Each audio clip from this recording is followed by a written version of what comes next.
Hello and welcome to the Dissidents Podcast, brought to you by the Institute for Liberal Values. This is where we discuss how we can strive for a world in which freedom and reason are at the forefront of all human civilization. In this episode, Elizabeth Spivak and Mike Burke talk with Helen Pluckrose, famous for her book Cynical Theories and for hoaxing academia with a series of fake papers, as well as Rio Veradonir, who heads up Queer Majority and is a board member of Buy.org. We discuss the growing and worrying ideological backlash against LGBT people, as well as the nature of liberalism and, in particular, conservative liberalism. Please keep listening to the end, as there's an addendum that highlights some mistakes I made concerning Edmund Burke and Thomas Paine because I was up really late. Okay, hello everybody, and welcome. Today we're going to discuss a theme that Elizabeth and I had picked up in the past, which is this increased illiberalism from certainly from the right wing, but also from parts of the ostensibly liberal woke resistance movement. This kind of backlash against LGBT rights, kind of conspiratorialism, where somebody jumps on TikTok and finds some weirdo doing some really strange things around children and then comes to the, I would argue, correct conclusion that that person probably shouldn't be allowed around children, and then makes the huge non sequitur that therefore this is a sign of some grand gay conspiracy to turn kids gay or trans or something like that, for which there is no evidence. Elizabeth and I recorded a podcast where we looked at, we'd been told that the UN, this was coming from the UN, this kind of conspiracy. And of course, Elizabeth and I did an investigation into that and found no evidence for that at all. And it seems to be, I would say, the beginnings of a backlash against LGBT people. Certainly, Rio, I know that you wrote in an essay recently that, this seems to be borne out in the data, that people are becoming less tolerant towards LGBT people. And Helen has just written an article in Queer Majority called The Perilous Pendulum Swing, Threatening LGBT Rights. So I don't know if one of you two want to take it from there. I think Rio is the... I didn't actually write the...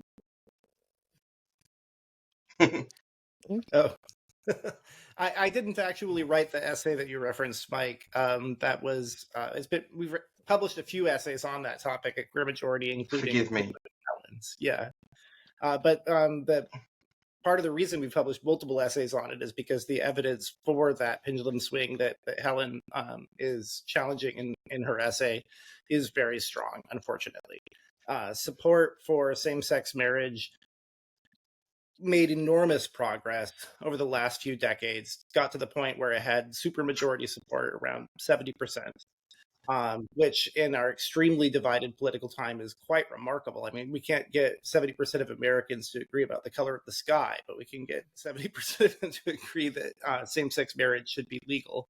And it is legal in the United States thanks to the Supreme Court. It'll be interesting to see what the current Supreme Court does if it comes back to them, as it almost certainly will. But yeah, support has dropped by a few percentage points, and it's dropped most notably among Republicans, who a majority of whom did support same-sex marriage until just a few years ago. But I'd like to let Helen speak a bit about why she thinks that's happening, because she wrote about it so recently for us and so eloquently. I mean, I certainly see a growing narrative of collectivism that's really sort of putting everybody into a category now. And then we have this on the right, as you see in my essay, we have this slippery slope thing, a fallacy, and then on the left we have the pyramid. And so there's these really very benign things at the bottom that you would not say are a problem, such as, thinking there's two sides to every story. And then you go up the pyramid and there's genocide. And there's, and on the slippery slope, there's same-sex marriage. And then at the bottom, there's allowing teachers to choose your children's gender.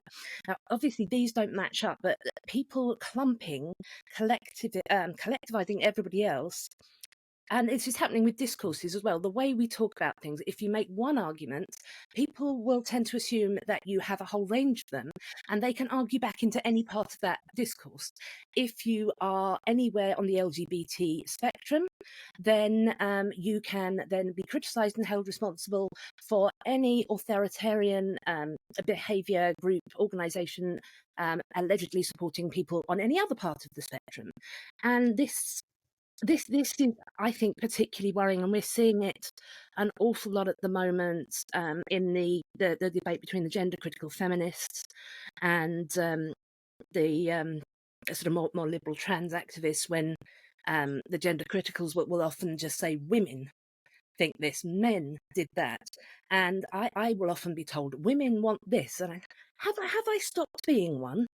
And there is a sense that, yeah, all women are women, but some women are more women, and that's how it seems to be going now. Is that there has to be a collective consciousness, and we saw that with Phil Illy. There was this ridiculous argument that although he himself did not identify as women, did not use women's bathrooms, he looked like other people who did, and therefore he is the problem. We have a name for blaming people for the behaviour of somebody else who looks a bit like them. It's prejudice. Yeah. Please go ahead, Elizabeth. Oh no, I was just going to say, Rio, you were nodding, so you should chime in. Yeah. Yeah, no, I mean, that was very well put, Helen.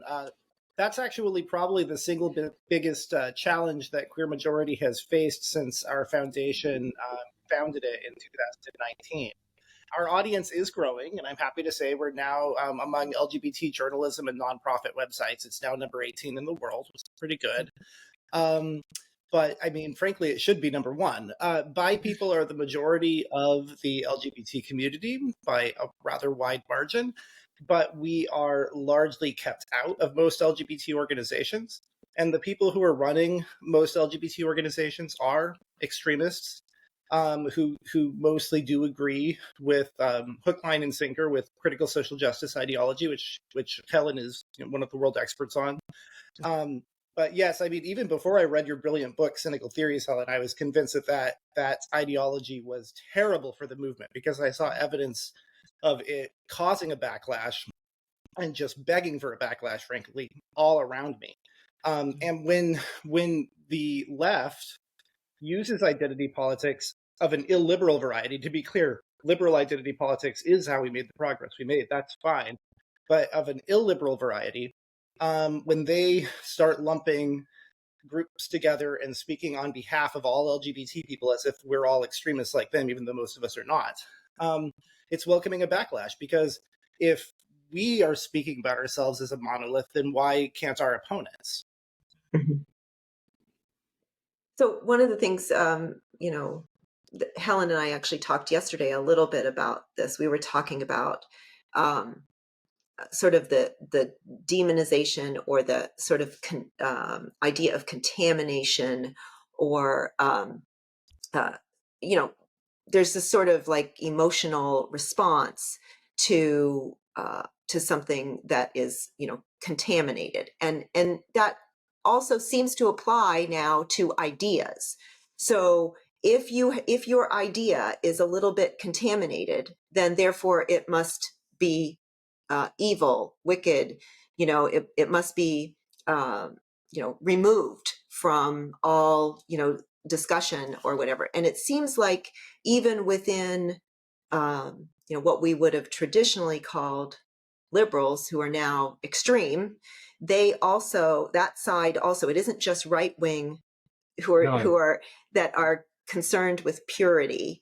It's extreme left now also that's concerned about the purity of ideas or the group or whatever. And so it's okay to cancel someone, to ostracize them, to denounce groups because they have because they're contaminated and essentially cannot be saved, right? They have an incurable disease of sorts of ideas. By pointing this kind of argument out on Twitter like a while back, I was arguing something along the lines of, okay, you can find one idiot doing some inappropriate stuff during Drag Queen Story Hour, and granted, you're right to be appalled by that, and I am too, and so are many gay people, by the way. But you can't extrapolate from that one case that this is what every Drag Queen Story Hour is, because a lot of it's like, I mean, Helen, you'll appreciate this as a fellow Brit.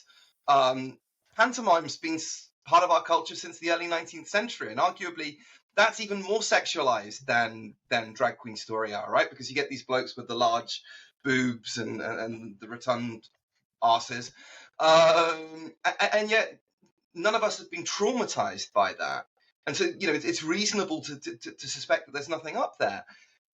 But yet these people do make this huge leap, and if you were to say that, well, okay, I found one black person who's behaving appallingly, therefore we can make the judgment about all black people. Of course, people would rightly recognize that is absurd, but yet they seem to think that they can do that with gay people. And just for pointing that out on Twitter, the response to me was, okay, groomer. Right. Okay. They just assume I'm gay. Of course, whenever if somebody accuses me of being gay, even though I'm not, I'm just going to say, yeah, I am, right? That has to be the only response to that. But these purity checks are coming everywhere. Another example, recently, a year or so ago in Tokyo, I got into a chat with somebody in a bar about critical social justice, and I was talking about Kimberly Crenshaw, and I was saying, the mapping the margins, 1989, 1990, something around that point.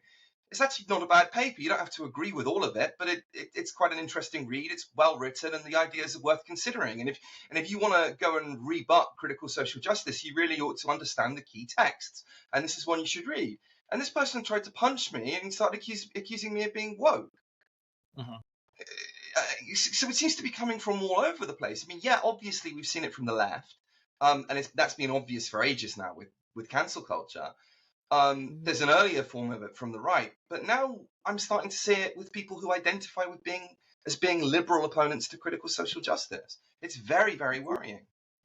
I keep thinking, I haven't actually read Karen Stenner's book. I don't know, have you, Elizabeth, about the authoritarianism?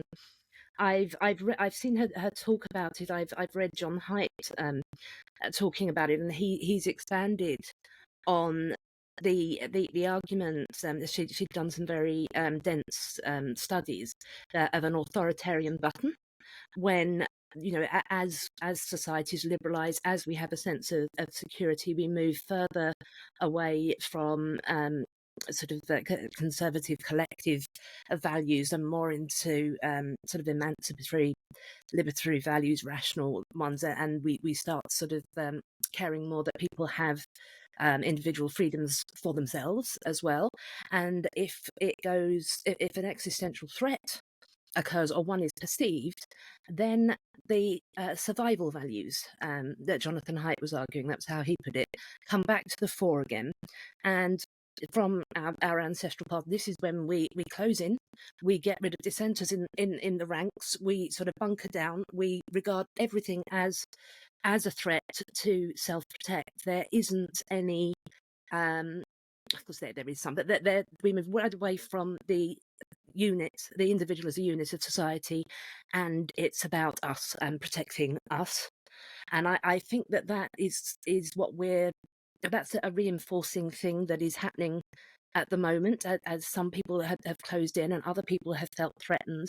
Then we're seeing these increasing sort of silos of people who are not seeing others as an individual or outside their group, and talking to a whole thing. Those people, they're the ones who did this, and yes, somebody who fits in that category did do that, but that's a much bigger category, and it's.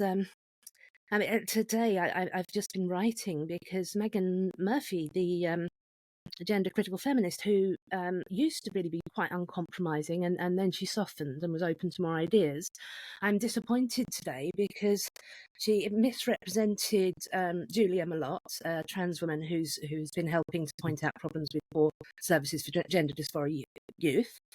and presented her as though she said that dehumanizing Julia used, and Meghan presented it as though she had said not affirming her gender identity was dehumanizing, when what Julia had said was the abuse that she received was dehumanizing, and that abuse was creep, freak, ruin, lurk, groomer, paedophile. So there is all of this, and that wasn't right. And when Julia pointed this out, Meghan replied to her, "It's not about you." And well, it clearly is, because you just taken Julia as an example.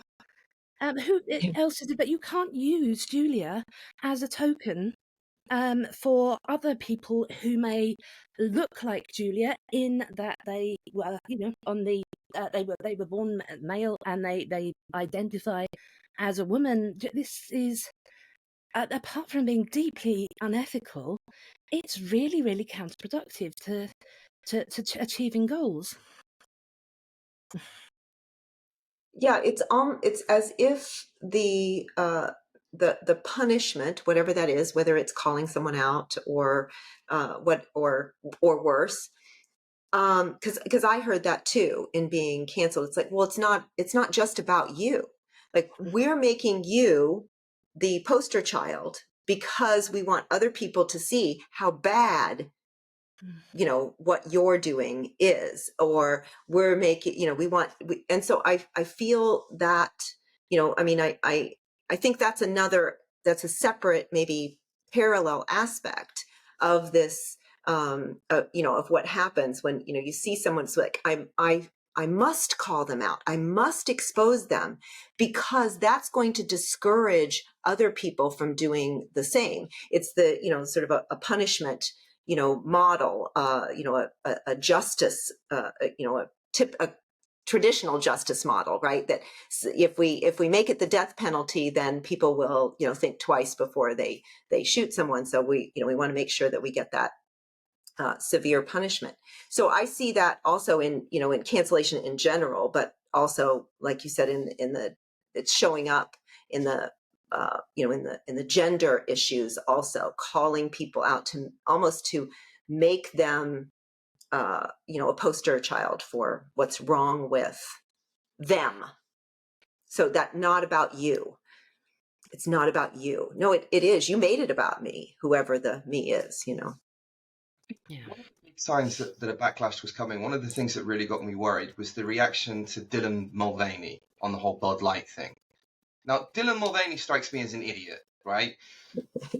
Let's say it's a she. I really don't care. Maybe she's just having fun, and good luck. Maybe she's I don't know, and I don't really care. Like, whatever. Like, oh, I'm a girl, and maybe she's taking the piss out of women too. That's fine. I've literally no feelings about her, really, one way or the other. I mean, I can understand how people might be mildly irritated, but then and fair enough, if you're mildly irritated, you think, oh, just typical English thing. This person's positively deadly. I just can't bear her on television. Turn the TV off. Again, fine, but the level of outrage that was generated, and this forming of an in-group around working class America, destroying America's biggest beer brand. I mean, not that I care, but it was just very, very strange. The only kind of reaction I could see that would be appropriate would be mild irritation. It was very odd for me. But Helen and I were talking about this last night. So Rio and I are in the U.S. and you and Helen, UK, or and Helen was saying, and she can say it better, but this sort of like, dismissal of mild hysteria is more, it's like, oh, it's like kind of embarrassing or whatever when people overreact. Not in America, right, Rio? I mean, it's like a badge of honor. Yeah. I have so many things I want to say. You guys brought up so many great topics. Real briefly on the Dylan Mulvaney thing. I mean, Dylan wasn't really even on TV. Dylan was like a TikTok Instagram influencer, and the attempt to cancel, I mean, it probably wasn't the greatest advertising choice on the behalf of like Bud Light knew their target audience, so I don't know what they were thinking. Maybe they're trying to expand their market base because frankly, coastal elitist liberals like myself don't drink Bud Light. And the reason why we don't is because it tastes terrible. It's nothing to do Yes. with their advertising. But anyway, whatever. I think Mike's right to kind of dismiss that. But Elizabeth also is correct that we have this puritanical history in our culture, and the groomer discourse is tapping into that, and it's disgusting. So apologies on behalf of people on my side of the pond getting all offended by pantomimes, by the way. And oh my God, nudity on television during the day while children are watching. Gad, I mean, so much of this is just plain old sex negativity and prudishness, frankly. They keep trying us. I mean, this is, and I'm only semi-serious about this. I mean, it has been written. Kate Fox, the anthropologist, watching the English, but it's a hypothesis of mine that I think is fairly strong, is that why that there are more limits in UK culture is that we do have a kind of tendency not to want to make a scene, to understate things, to get quite embarrassed by excessive fervour. It was very, very strange when some Conservatives were trying to get us all to go out and wave flags about on St George's Day and say why the UK is great, and some people had made an attempt at it, and it was very stilted and awkward, and it was, we should be very proud of our role in and we don't do that. And I wrote this piece by saying, yes, American, British Conservatives appear to want to make us be patriotic by celebrating St George's Day by being American. This is, we don't really do this. Our character, I mean, the self-deprecation we do, it isn't, it's not real. We think we're the greatest as well, but it's that kind of wanting to cramp things down. But I think that has a certain protective mechanism, whereas, and that causes problems as well in communication. I've found, Brits, our general style of communication is less direct. I can write a very, very cross note to an American and think, well, that's it, he'll never speak to me again, and find that he hasn't noticed, because I've been perfectly polite. And there's layers of it, and I very much appreciate the culture in America that is direct, that is frank, is open. I think that objectively is much better way of communicating than we do, with the layers of meaning and understating everything. But then I think and then with the activism as well, it was better in one way in the US because it was overt. Well, the things were happening in the UK, I'd be quietly sidelined, nudged out. It would be very difficult to show a lot of what was happening, while in the US there would be protests and threats and people saying exactly what they thought, so you could get at the activism more there. But I do think, and this is what I was asking Elizabeth, in a UK context, when a situation sort of seems to arise and it gets out of hand and people start to realise it, there tends to be a kind of sheepish climbing down and then pretending you were never part of it anyway.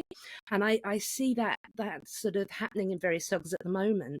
And I don't know what the system is in the US. If a large number of people start to realise that, okay, this isn't a healthy ideology, are they going to sort of a step away? That it still seems to be very much sort of polarised and escalating. I see less of an automatic sort of back exit. Yeah, I actually think it's going to be much more difficult for the US to back off of because a lot of this is being codified. So they're putting it in writing in universities. University presidents are, say even if we just take the Israel-Palestine thing, they keep putting stuff in writing, and then they don't like that, so they put something else in writing.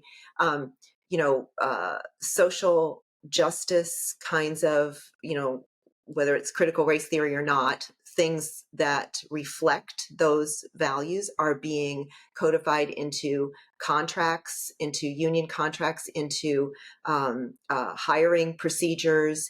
And so reversing that is going to be very difficult. You can't just look away and pretend you didn't believe that. Oh, I went along for a while, but I never really was all that into it. How are they going to get I don't know, Rio. I mean, that's my feeling. I think California would be, as bad. I mean, I'm on the East Coast, you're on the West Coast. I mean, these are some pretty extreme, areas of the country where certain ideas take on a. California is we joke that the Republican Party is a third party here, which in the U.S. means it doesn't count at all, frankly. Yeah.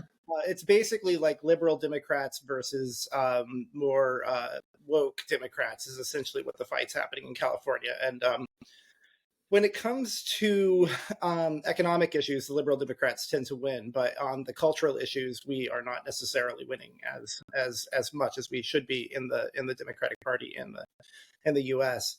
I did write an essay for QM a little while back called Deconstructing Wokeness, which I wanted to reference here because we were talking about the challenge of how do we go about that.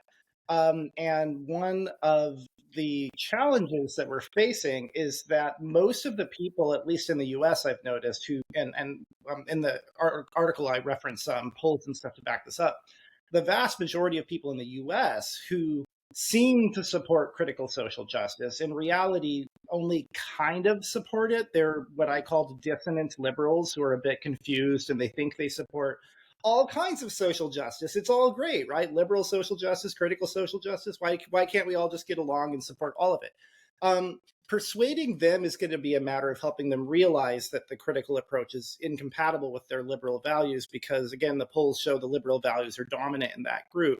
They'll agree to statements like we should aim for equal opportunity, not equal outcomes, for example, which is a very liberal as opposed to critical statement. Unfortunately, what's happening is instead of liberals trying to persuade people in that dissonant cohort, instead what they're doing is they're allying with what I call the regressive cohort, which are the people who are just welcoming the backlash and love to see critical social justice and liberal social justice lumped together because now it's made them relevant again. The Christian right is suddenly relevant for the first time since the Cold War, thanks to the critical social justice warriors, frankly. And unless we can shift the narrative around that, I don't see a way out of it. It's just going to be a pendulum. It is extremely worrying, right? Because you would think that, if you analyze this objectively or as objectively as you can, people on the liberals on the center left and the center right as well have more in common with each other by far, probably in terms of lifestyle as well, not just politics, but have more in common with each other than they do with either of their respective ends, like the MAGA right in America or the woke left, right? And yet they do seem to kind of gravitate tribally to the extremes rather than coming together in the middle. So some kind of realignment's needed. It's very weird that people can't see those common bonds. I mean, for example, one of the types of person that really frustrates me, and I've fallen out with loads of these people recently, is the kind of 55-year-old, highly intelligent journalist who was a socialist in the 1970s and the 1980s and has stayed true to that cause as if New Labour wasn't a thing, so on, who would look at the woke people and would say, yeah, okay, Mike, look, I get it, I can see the excesses, I can see the bad things that they're doing, but they're just kids, their hearts are in the right places, they're going to be okay. I get that maybe one or two professors here and there are being cancelled, and that's terrible, but in the grand scheme of things, it's not really a problem. And the problem is only the right? And Mike, if you're trying to point these problems out, and I'm not saying you're wrong, if you're trying to point these problems out, what you're actually doing is empowering the right. You're empowering the kind of the MAGA lot. So, you're not even allowed to get your own house in order. That's how tribal. Sorry, Helen. Yes. I just that is so much what I have just been writing about, what I've just been saying, and it's such terrible psychology as well, because I too, I mean, this is one of the reasons I did the grievance studies project, was because the the critical social justice people told me I didn't understand the ideas, and the liberal lefties who were tolerant of this were saying it was just a small problem. That's the best thing that our project does. It brings hundreds of papers together. It shows how the system was being engineered. It's not a small problem. But yeah, that issue with this sort of group who are not accepting the scale of the problem, and their belief that if you pretend, if you double down and hold rank, it's going to somehow convince people, you seem to be having a problem there. No, we don't, and you're racist to say so. That doesn't help, does it? I mean, if you take a group that's, say, outside of the political one, if you took, say, Muslims, and if there is negative feeling, which there is, about 25% of Brits feel negatively about Muslims. Now, what helps if you have this feeling that as a group there's an authoritarianism and a liberalism there? Does it help if Muslims say, no, but that's Islamophobia, and stop talking about it? Or if we have reformers saying, yes, there is a problem among some groups here, and we are addressing it head on. That, to me, is much more reassuring, saying, yes, we are aware of the problem among us, we are on it. I now feel that, yes, I'm not saying that the problem has not gone away, but I do feel as though there's a credibility in this attitude. I would have much more respect for somebody who said, yes, you are right, this behaviour here was unacceptable, and we are trying to address it, than why are you picking on Muslims? What about Christians? Are you Islamophobic? Is it because I'm brown? It's I don't know why liberal lefties would take that stance. It doesn't help their cause. And I really think it's, and that's why I exploded and broke into your thing. I really think that is part of what made a lot of people who are just centre left give up and move to the centre right. It was this complete denial that the problem was anything more than a few crazy college kids. And if you're doing that, you have to expect people to give up on you. We need to be seen to be saying an element here has gone wrong. We do see it. We are on it. It's such an important observation. I mean, and another thing that I see happening, because what happens to some of these liberal lefties, and certainly something that Elizabeth and I have observed within our own circle, is these liberal lefties go from being actual liberal lefties to being politically homeless and doing what people do when they're homeless, which is desperately trying to find an in-group, because we all need a group of friends, right?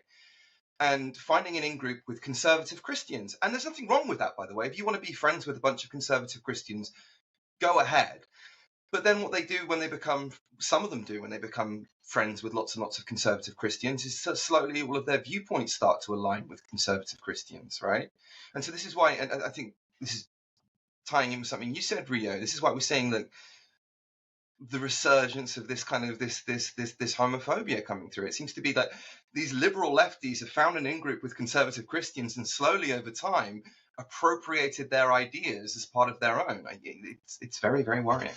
Yes, and it's also a problem that those center-left people who haven't been scared away and into the arms of the regressive Christian right are largely in the dissonance camp and are basically in the arms of the critical social justice cohort. So liberals need to stand up for our values.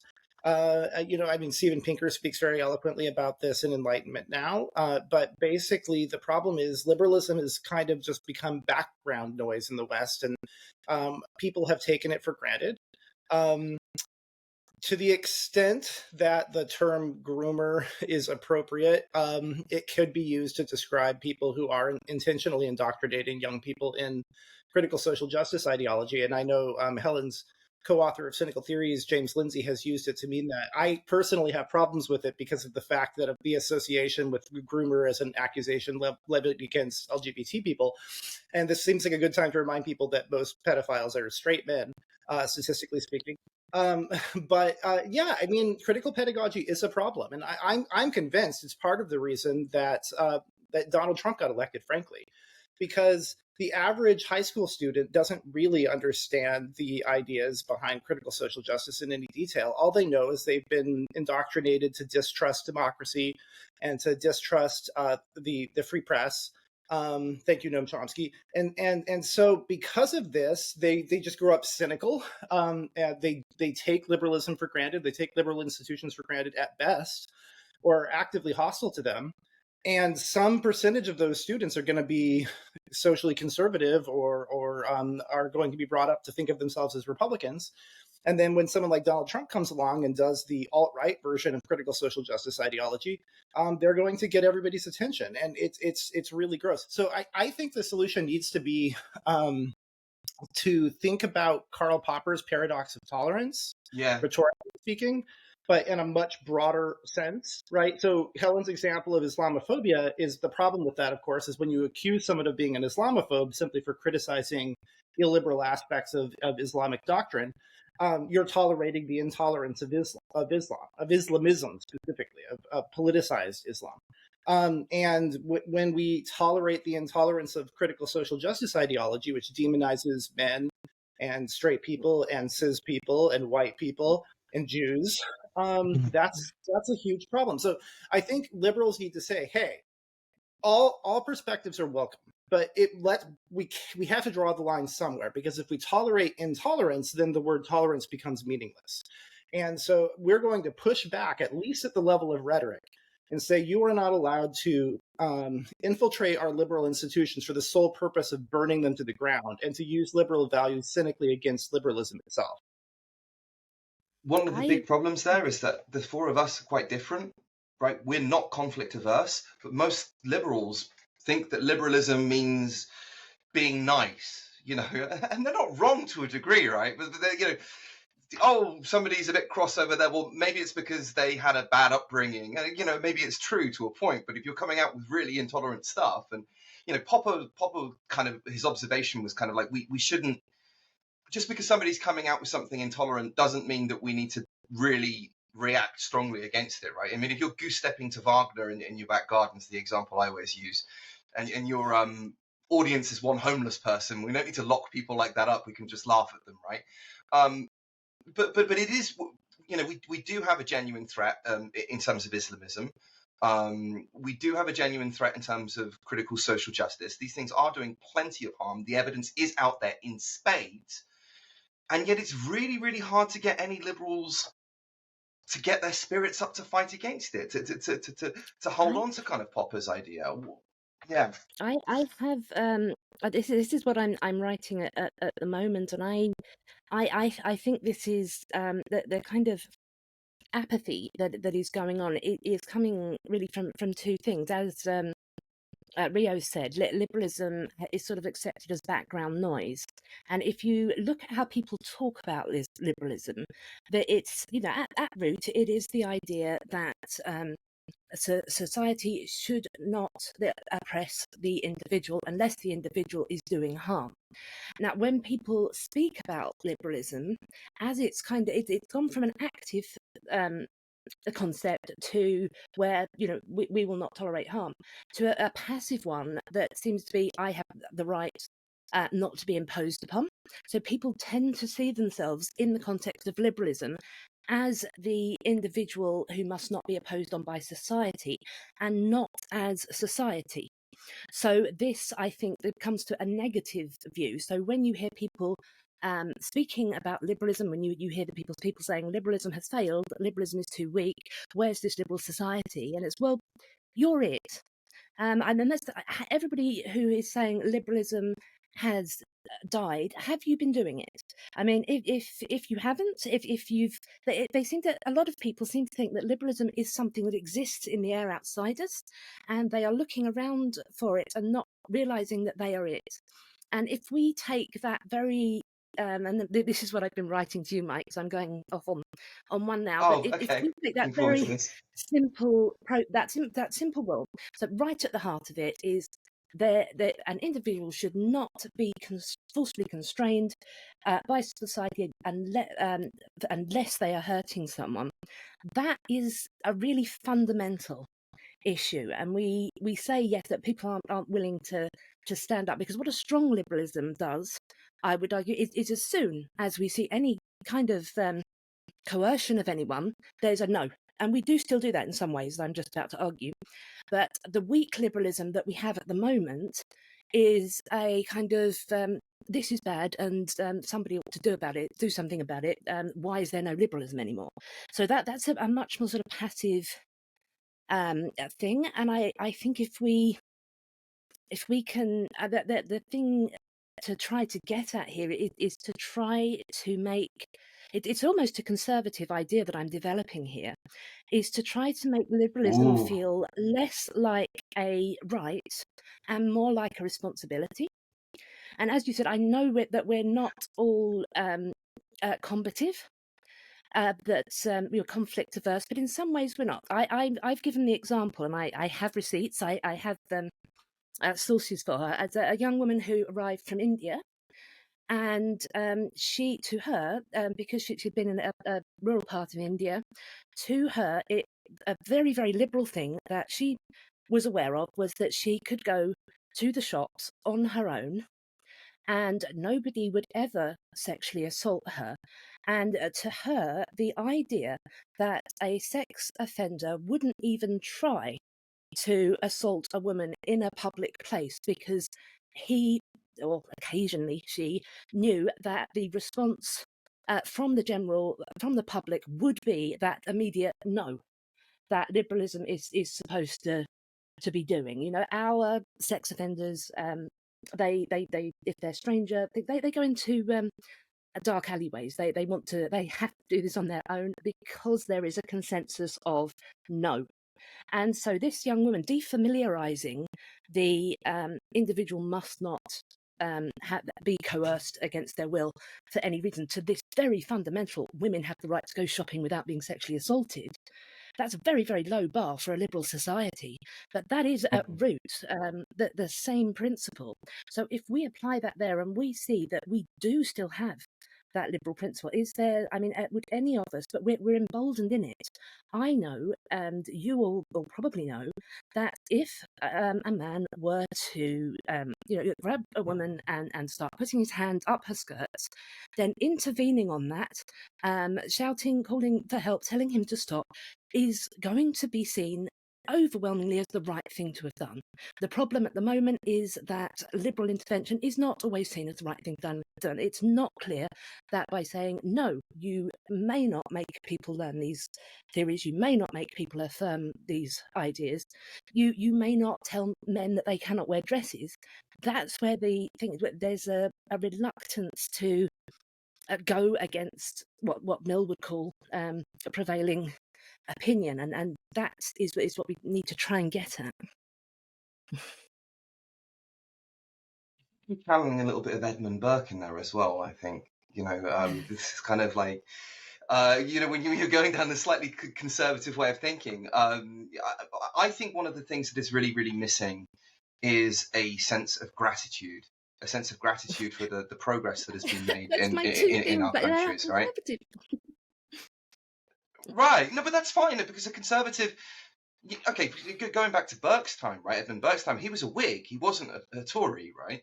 But I don't think, in a sense, I was talking with somebody recently, come to me who, and I was saying that, I kind of embrace a kind of conservatism, and I want to, conserve those liberal institutions that have brought about the kind of society that we live in today, wherein we can decide to put on a dress if we want, and nobody has the right to harass us for it, or beat us up, or whatever, or queer bash us, or anything like that. I think that's worth conserving. I think that's a significant achievement. Equally, liberalism gave us the kind of society in which people were able to spread ideas and debate things, which meant progress, which meant the lights come on, which means we got clean water from a tap. All of those achievements, I think we should have a sense of gratitude and appreciation towards them, rather than thinking, and this was what Burke was really, really angry about, because obviously he was talking about the time of the French Revolution. where we've got these firebrands who might be very bright, but they don't know what they don't know, and so they go on and they think, well, I've got this grand vision, I'm just going to tear everything down, and the thing that I'm going to build after it is going to be so much better because of some just sheer force of will, and invariably, Yeah, I when don't they know what do, it's going to be yet, but trust me, no, they it'll never be do. better. It's always a bloodbath. It's always a bloodbath. You know, and if you want to get at this from a left-wing point of view, then you go with Karl Popper, The Open Society and Its Enemies, who basically says the same thing. He says, look, we need to make changes, but the changes should be incremental because a lot of the changes are going to cause negative outcomes. And if we make huge sweeping changes, the chance of those negative outcomes are going to be much greater and more damaging. So if those are incremental changes, we can roll them back at a much less cost. You know, but I think gratitude is hugely missing. Yeah, no, Go on. sorry. May I, and then I will shut up from this. Just Mike has just spoken completely to what No. I'm currently writing about. But I do think, yes, that when I was talking about gratitude, that it's not this kind of just be happy with what you've got and embrace the status quo. No, of course not. We don't want complacency, and I know you didn't mean that either. But it's what I am arguing at the moment is because the key value of liberalism is a negative one. You must not impose on people. We hear liberalism spoken of in a negative way when it's not happening. Somebody will tell you if they have been imposed on.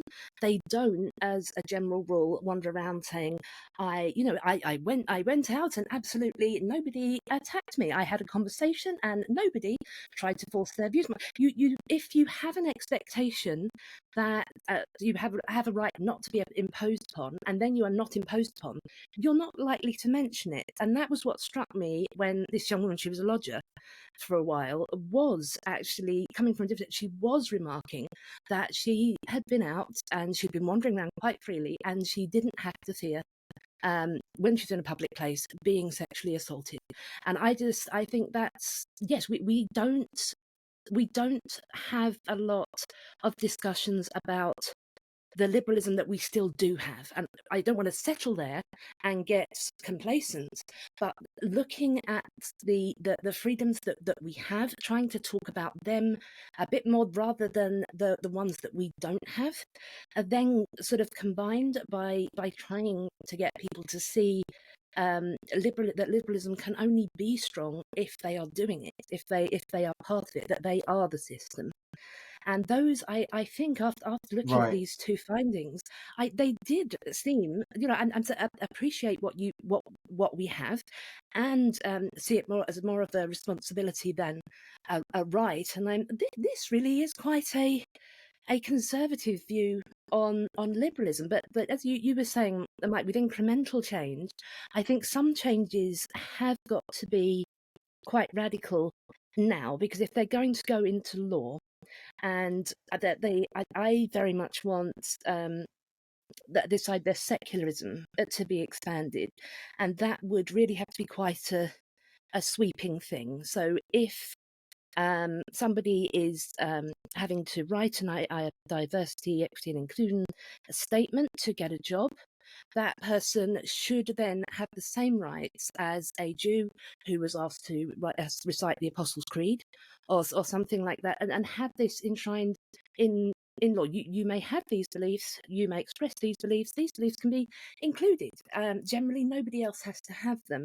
Getting some protections for that in right now, that would make a really quite radical change. And I think I was talking to Elizabeth about steps that we would need to take, because people aren't used to. I think there would still be an attempt at authoritarianism, this belief that my ideological values are actually just being nice.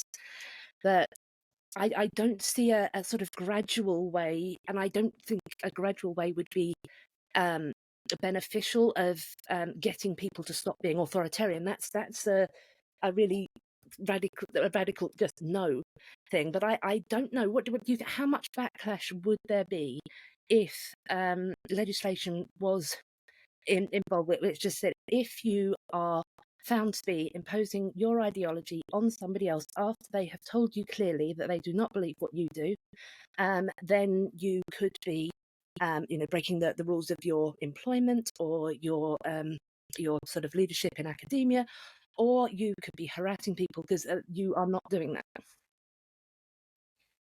I think I wouldn't necessarily see that as a radical change. I would see that as something that's very much within the culture of the United Kingdom and the United States. And that's one of the reasons why the United States has a Bill of Rights. And this was the reason why Thomas Paine, for example, was in favor of the American Revolution, because it was based in certain cultural democratic norms that had been established in England and carried on to America. Whereas he wasn't in favor of the French Revolution because that wasn't based in anything like that.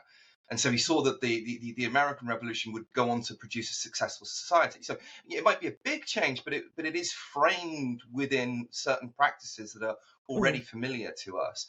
So Yes, my only worry with that would be, who is going to have the political will to bring this about, right? I can't see Labour doing it. The Liberal Democrats don't have a hope. The Tories right now don't have, they don't even have the political will to put something like this through, amazingly, in spite of the majority that they gained, which they're going to lose, obviously. The only terrifying thought is something like a Farage Tory party after the Conservatives have been. Yeah, I mean, you're laughing, but I think that's distinctly possible, right? He was there at the Conservative Party conference. The British public loves him. And he would have the courage probably to put something like this through. But then what? Yeah, well, what else would you get going along with this? Do you know what I mean? So that's why I think incremental change might be the least bad of the alternatives. So I'll be interested in what Rio has. Again, I'm going to give the. Oh, go ahead, Helen. I just quickly respond to what Mike was saying there. Yeah. How would we do that? And again, that is the thing with the apathetic liberals. I think who are saying that liberalism's for where's the liberalism? We saw in the Labour Party recently with the gender critical feminists who, while quite authoritarian, some of them, they very, very organised action, put a lot of pressure on the Labour Party, and to the point where the Labour Party has stepped away from its sort of support of some of the illiberal gender identification things. It has said a woman is an adult human female. The concept has changed, and the number of liberals that are in society, if we can, it just doesn't seem that very many of us are actually organising ourselves and putting the pressure on the Labour Party to move in that direction. We can see Starmer starting to say things like "God save the King" because he knows that a large section of the working class approve the monarchy. The former voters, the red wall that he's left, there's a lot of support there. So he's calling out to them with that. He's trying to keep the gender criticals in by protecting the status of women. Why isn't there an equal push? Because those are both quite radical changes for the Labour Party, and an equal push for liberalism to just say, so now we are going to set something up so that if you can show that an ideology is being imposed on you in a place where it shouldn't be. I mean, if someone's trying to make you Christian and you work in a church, you might have to accept it, but otherwise, if that kind of thing can go through, if people know that they have the right, if it comes to it, I have said that I did not want to believe this. I think that's, yes, it's big, and policing it would likely be big, but it's simple as well, and I think there is so much of a need for it. And the problem is that liberals are not saying it; they're grumbling, or we can't say anything anymore, but not doing anything. I'm now going to shut up so that Rio can actually get a word in. No, I was going to give a little more of an what I think anyway is more of a U.S. kind of thing. To go back to what you and Mike were saying, this sort of like complacency and this sort of I don't think that we're grateful for what we have anymore. I mean, I remember in my lifetime being grateful, and like I was the 200th anniversary of this country and what a big deal that was.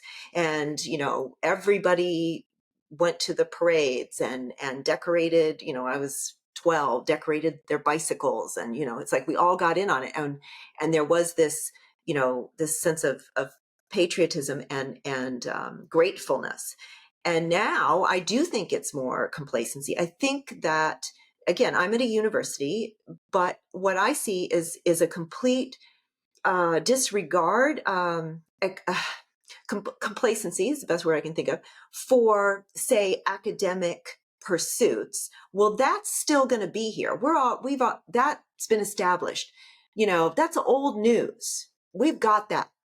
Now we got to do this other thing that's going to layer on top of that, this other great, wonderful thing that's going to make what we already have, even better. Can't you get behind that? So why are you complaining when those are all givens? This isn't going to undermine the quality of education. That's a given. So we don't even have to pay attention to that. We don't have to put that into our strategic goals. What we have to put in is DEI statements and equity, equality of outcome, not equality of opportunity. Those are the things we have to put in, because everything else is going to take care of itself. And I think that a lot of sort of traditional liberals are sort of like, when they complain, it's like, well, what the hell are you complaining about? Because that's a given. We're not trying to take away any of that. We're trying to add these great, wonderful aspects. So I don't know, Rio, if you have any,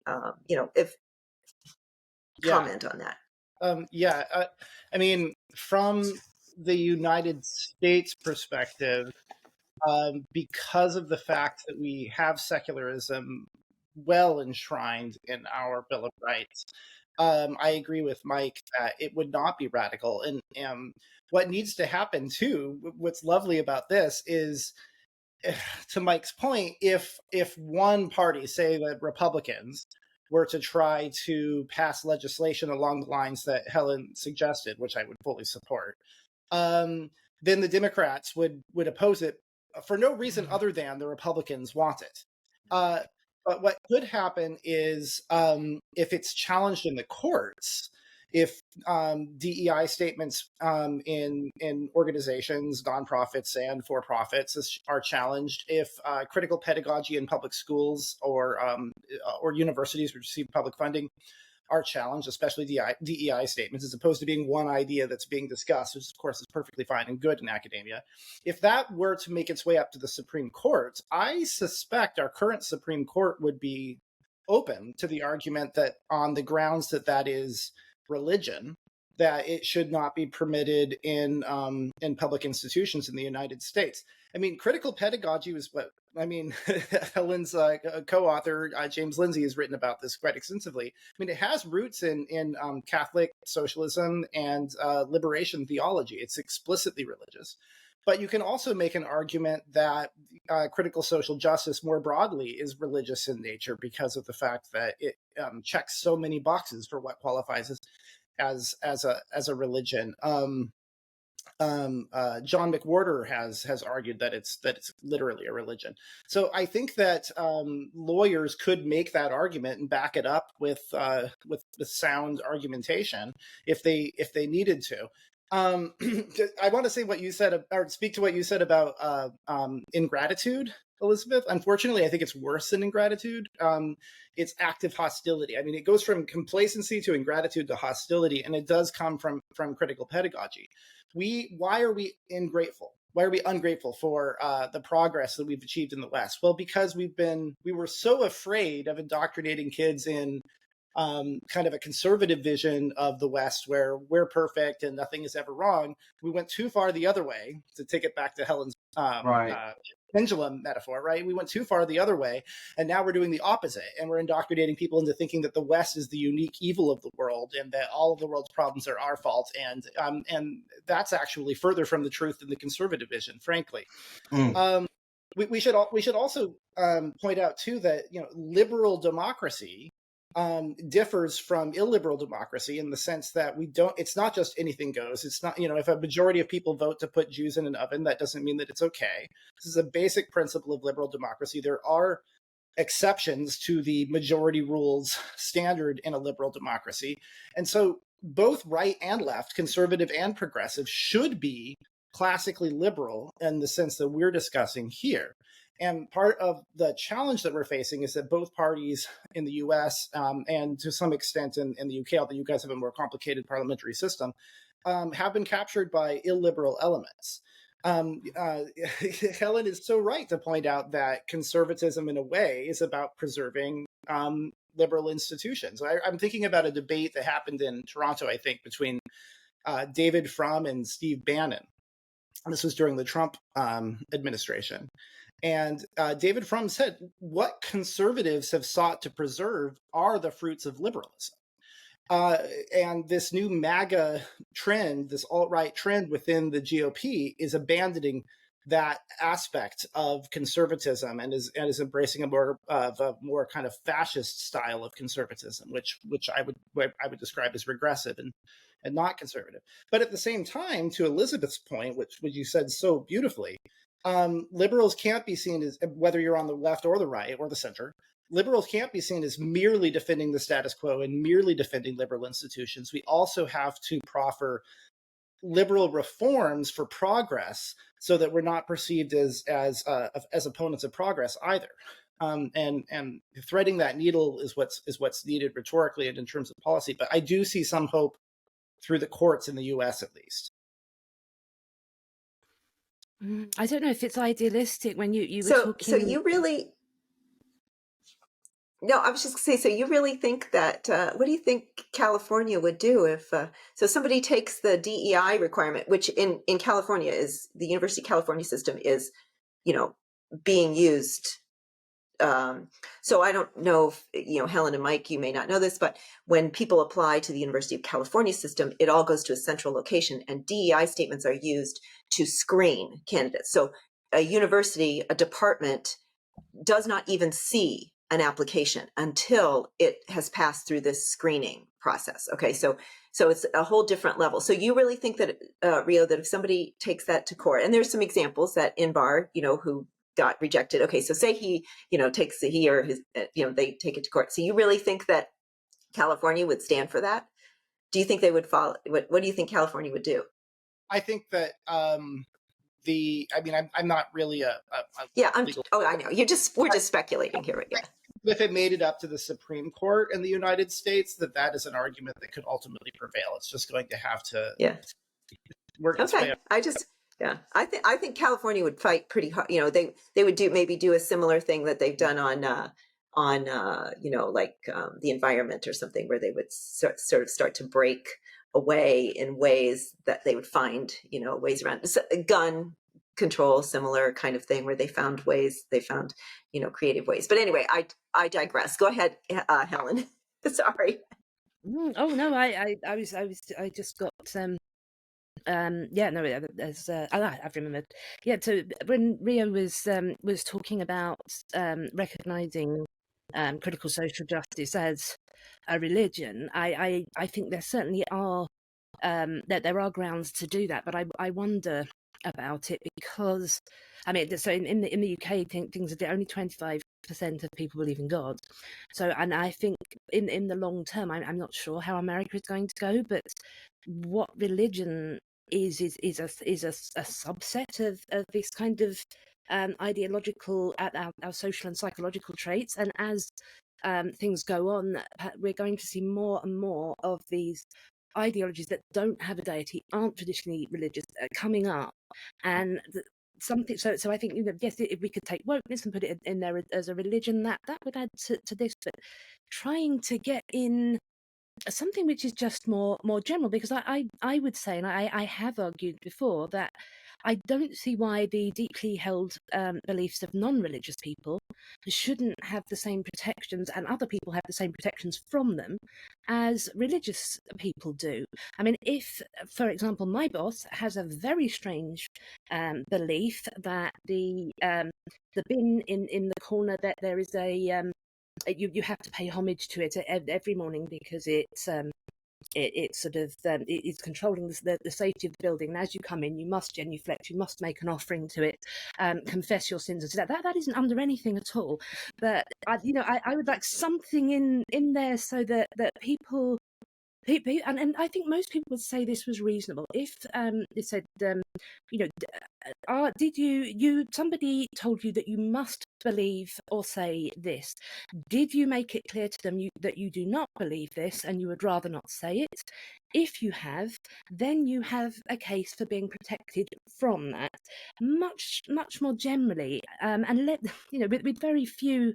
I mean, coerced speech isn't a thing that should be allowed at all. But in employment situations, the level of thing that really can be imposed is again negative. You must not discriminate in all these ways. You must not impose your religion or your ideology on other people. So there is at that limit of just regularly non-arsehole-ish behaviour. That's that is I know I don't know if it is idealistic, because it seems so simple and it seems intuitively graspable, but people are not intuitively grasping it. Yeah, I thank you for saying that, Helen, because as I was speaking, I realized some people are going to be skeptical of the idea that CSJ is a religion. I agree that it's not exactly an open and shut case. If it was challenged in the courts, and it will be, and it probably is as we speak, it should also be challenged on freedom of speech grounds, on the grounds that you shouldn't be coerced to certain forms of speech in order to be employed or in order to graduate from a public institution, etc. And I also think too, you could make an argument that appeals to liberal values, although maybe doesn't necessarily have direct constitutional implications, but it could be tied in with the religion and freedom of speech argument. And that's that certain things really should be apolitical, right? You could say, how would you feel if people were using public schools to indoctrinate people and saying you should vote for Republicans or you should vote for Democrats? And most Americans from both parties and independents would recoil at that and say, no, that goes against the fundamental basic principle of a democracy, that people should be allowed to make up their own minds and vote accordingly. So if you can help them go from that, it's a rather small step to seeing that indoctrinating people in this very political ideology of critical social justice could be bad for democracy for the same reason. Mm. People do that. It does just seem to be. Yeah, this... I think there's like I think No, it's go on, Elizabeth, I'm talking like, too oh, much. it's no, you're not. No, you're the guest. There's this idea that it's bad to coerce me into thinking something. It's bad to coerce my kids into thinking something. But it's okay to coerce people with bad ideas into thinking something different. And there's the religious piece of this, I think, to some extent, is the certainty. This sort of this, because religion has certain has rules, right? There's like when you get confused about what to do in this situation, whether it's God or some other deity, or maybe AA. We could go with AA, which is a little bit of a Alcoholics Anonymous, which is also a little bit of a bit of religion, right? There's a rule. So when you get confused, there's a rule, and the world is very confusing right now. And so there is this draw of the certainty. And then when somebody comes along and says, oh yeah, but I have this other certainty that I want you to believe in. No, that's bad. That your certainty is bad, but my certainty is good. And I'm not sure what's going on there. If it's, and especially with regard to gender, I think what's going on there, that there needs to be some certainty, some rule. When I'm not sure, this is the rule, as opposed to there's an Overton window, kind of a broader Overton window where we can enjoy some freedom in there, and it doesn't have to be I don't know, well, you know more about this than I do, Rio, but Yeah, no, I think you're onto something there. It makes sense to me. I mean, it's also worth noting that in the U.S. and I'm sure also in the U.K. there is existing discrimination legislation, or legislation against prejudicial discrimination in employment practices and so forth. So a lot of what's going on right now could already violate that. I mean, if public school students were being indoctrinated in racism against Black people, or sexism against women, that would be very easy to challenge legally on discrimination grounds. But for some reason, because it's the opposite, it's indoctrinating them in racism against white people and sexism against men, there's a reluctance to do that. But what we need to do is we need to get parents who are currently fighting within schools to try to change it, which is wonderful and good, and definitely always start local. They also need to start bringing lawsuits and working their way up through the courts, because if you have one student, you have one 10-year-old who goes in and testifies and says, hey, I was told that because of the color of my skin that I'm inherently an oppressor, or that because of my sex that I'm inherently an oppressor, and that therefore I should check my privilege and not express certain opinions on certain things in a public school. Most judges are immediately going to see how that's already contrary to anti-discrimination legislation. So I think we just need to stand up for ourselves.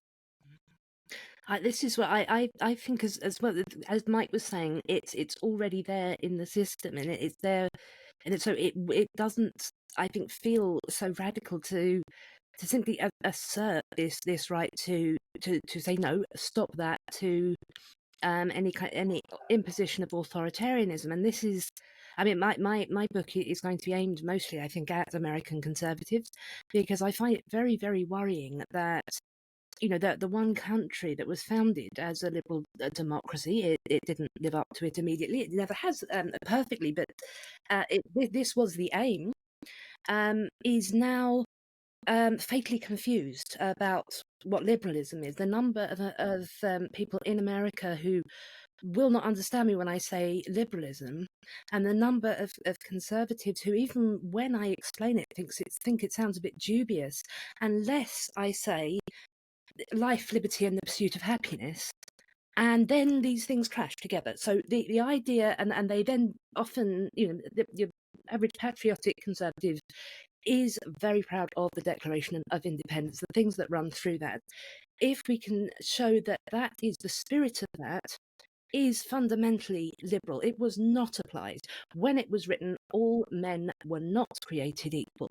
But the spirit of that is what we are trying to achieve, and make conservative Americans feel patriotic about doing it, make Brits feel the same way, because we have got, I think we're dealing with a lot of shame and guilt, and it's right that we feel connected to our past, that we look at truly barbaric treatment of Black Americans, of colonized people, and our values have changed to an extent that this really is quite it's natural, and it's good to feel a personal shame about that, because it means that you both feel connected to your country and you have that kind of social conscience. It's valuable overall for having a social conscience, but we have to put a limit on that. We can that this will to continue making up for last wrongs. I think that is why people are not, the main reason for good, well-intentioned people not standing up against things which explicitly say that being white is a problem, is because we have this sense of reciprocity. For so long, black people were told that they were the problem, they were inferior, that it feels, how can we complain now? And I get it that there's a kind of intuitive justice there, but it isn't really any justice. We have to try to override that with better sort of principles of reciprocity on a contemporary basis. Weird that it's somehow not obvious that, if you're the son of somebody who did something rather evil, its ancestors at this stage in history, that it's not your fault. You didn't do it, so you don't have to feel guilty. It's weird that people just can't get around that kind of individualistic liberal concept. And one thing, like this means of educating people into liberalism, what liberalism is. And I wanted to pick up on something you said, Helen, earlier in the conversation, which is like liberalism has become like the water board. It's like this boring administrative unit that we are only vaguely aware of. If we really sit down and think about it, we can understand that we've got clean water, and isn't that a nice thing? But we don't realize that other countries don't have that, right? I recall my awakening moment, and I think that if we could roll this out, and this would come across as jingoistic, this would be the problem, but it isn't. My awakening moment that converted me from Marxism as a teenager to liberalism was going to live in China. And, I'm not saying that China was then a perfect mirror of Marx's ideas, but it was just this how much worse it was to live there, even as somebody with relatively more money than the population generally have, just how awful it was to live there. And when I got back to the UK, I just wanted to kiss the ground. I was like, before I left, all I could see was all the negative stuff. Everything else was just taken for granted. And then suddenly, nothing was taken for granted anymore. I could flush toilet paper down the loo. I didn't have to put it in a box next to the toilet. I could pour a glass of water and drink it. I didn't have to I wasn't followed around by hordes of homeless people trying to beg me for money. Suddenly everything came into focus. And what people are lacking is this frame of reference. And if we could send them abroad for a couple of months, I mean, how much they would learn about liberalism with zero instruction, by the way, but just by being put in a different context where they're forced to make these comparisons. But this frame of reference, I think, is really missing. Yeah, so they don't have to be I think it's complacent, important do you, that to do we that. always. No, go ahead, Lynn. Go ahead, Helen. I was only just going to say one thing. I'm agreeing with Mike, and I'm thinking that people say, well, this is a kind of complacency. They said just be grateful for what you had and embrace the status quo. And I think that if you have, I was looking at arguments for meritocracy, which is obviously very badly, seriously criticised from Critical Social Justice. I did not know how many of them were written by people from formerly communist countries, and I think if you have that. If people can look outside themselves, I mean, particularly the US, it can be particularly bad for realising the rest of the world exists, but the UK is not much better, to be honest. We know America exists, which doesn't help that much. So trying to, if we can get people to put their own the level of liberalism in perspective to another country, that isn't to say, look how good you have it. That's to say, have you now got a sense of the thing you have more of than this other country, and do you now appreciate that thing and want to build it?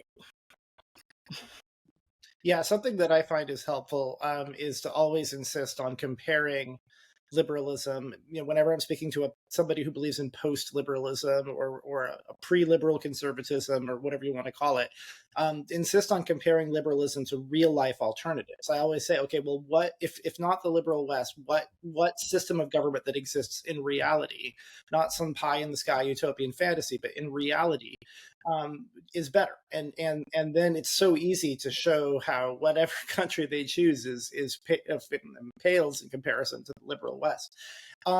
A little bit more complicated is also showing that the West is not perfectly liberal and never has been perfectly liberal. And by the way, if we were perfectly liberal, we would still have problems, because one of the defining features of liberalism is that we don't believe in utopias. But we, to the extent that we have a lot of room for further progress, and in many cases, it's just a matter of getting rid of existing illiberal institutions and laws in the West as well. I mean, this idea from critical social justice, speaking of religion, that you should punish people for the sins of their fathers is really the problem. I mean, of course, we all agree that the history of racism and sexism and homophobia, very recently, is atrocious. But these kinds of bigotries are ubiquitous in human nature. They aren't the consequence of liberalism. Liberalism is the one ideology that's managed to more or less eradicate them. And embracing an illiberal attitude, where now we're going to start saying that because a 10-year-old boy is descended from ancestors. By the way, we don't even know that for sure based on his skin color, but let's stipulate that he was ancestors who owned slaves. Many of us were not. Then therefore they are permanently tainted by the sin of their fathers. I mean, that's right out of Christianity. part of the appeal of CSJ in the West is the fact that it does speak to a kind of Christian ethos in many ways. I mean, this is the kind of Nietzsche's observation, isn't it? Like when Nietzsche declared that God was dead, and everyone thinks this is that he was criticizing Christianity when he wasn't. It was a lament, right? Because it was like, well, where are we going to get this new meaning system from? And Nietzsche thought that human beings would go through a period of struggle, and then there would be a point where people could start generating their own meaning-making systems. And I think very few people are bright, brave, or curious enough to do that, you know, and you'd have to have all three. You couldn't just have one of the three or two of the three.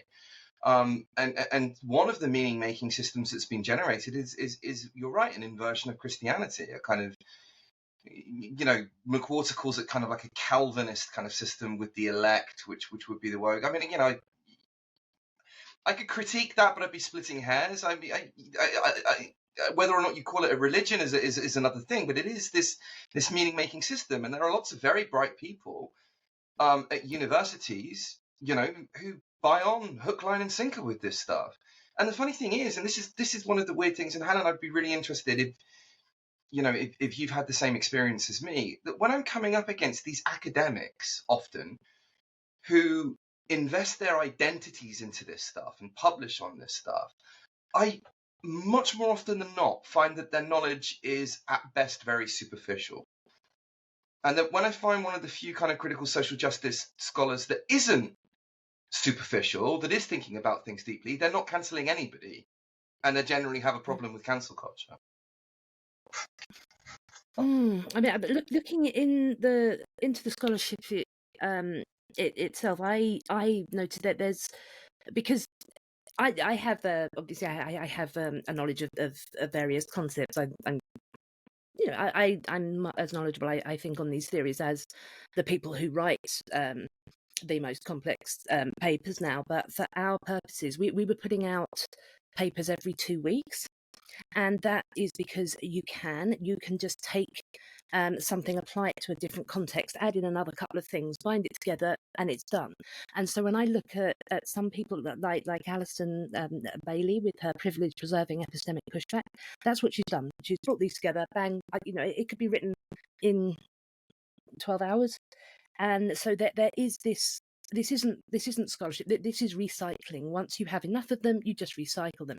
Then there are some scholars who believe the same ideas, but they do actually work on them. So I think Jose Medina, Christy Dotson, they work really, really rigorously, but I would say they start from false premises. So Jose Medina, with his epistemologies of ignorance, he is looking at the vices of being really, he's looking at echo chambers, but because he's saying white people have certain knowledges and black people have certain knowledges, this doesn't really work. If you adapted his work for echo chambers and the advantages of being in more than one, as opposed to being in one, his work is really, really rigorous. And Dotson as well, she's the way that she's working from things, you can see that she is definitely a serious-minded academic, but her premise is, again, that knowledge is tied to identity, epistemic injustice, don't work for it. So if we can get these ideas, you know, to lose their popularity, and we could get these kind of scholars doing work more related to how human psychology works, that would be very valuable. But to your main point, yes, I think it's not so much that scholars in this field are all doing it, it's that they can. If you could just get to a certain level and then keep recycling, publish 3-4 papers a month with no difficulty really whatsoever, and because it's coasting, and that then tends to close down thought. And the people who are doing real scholarship, when we were asked, well, why didn't you have a control paper, and that's nonsense anyway, but also had to say we can't do rigorous scholarship in any other field because it would take about 9 months to write a paper. That's this level of superficiality. Right.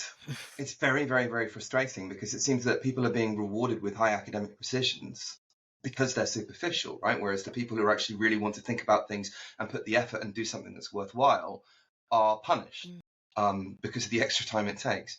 Another thinker that I think, I mean, he's died recently, but Charles Mill's critique of ideal theory and kind of defense of liberalism would be another thing that could arguably come in from that side of the ideological aisle that might better be adapted. Charles Mills, Yeah, for a long time.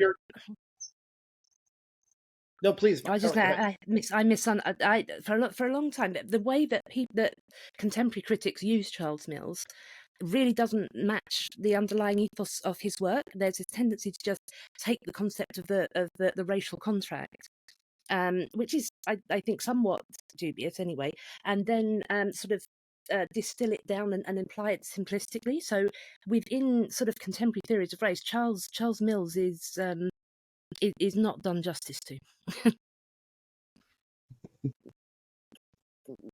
Yes, thank you. Yeah, I mean, a simplistic application is what the problem is, right? I mean, scholars are often wrong about things. Sometimes they're operating from premises that are dubious. Certainly agree with that. But they also tend to include all kinds of humble caveats in their actual writings, which is why people who are critical of critical social justice are often gaslit. We've all experienced this and say, yeah, "Oh, right.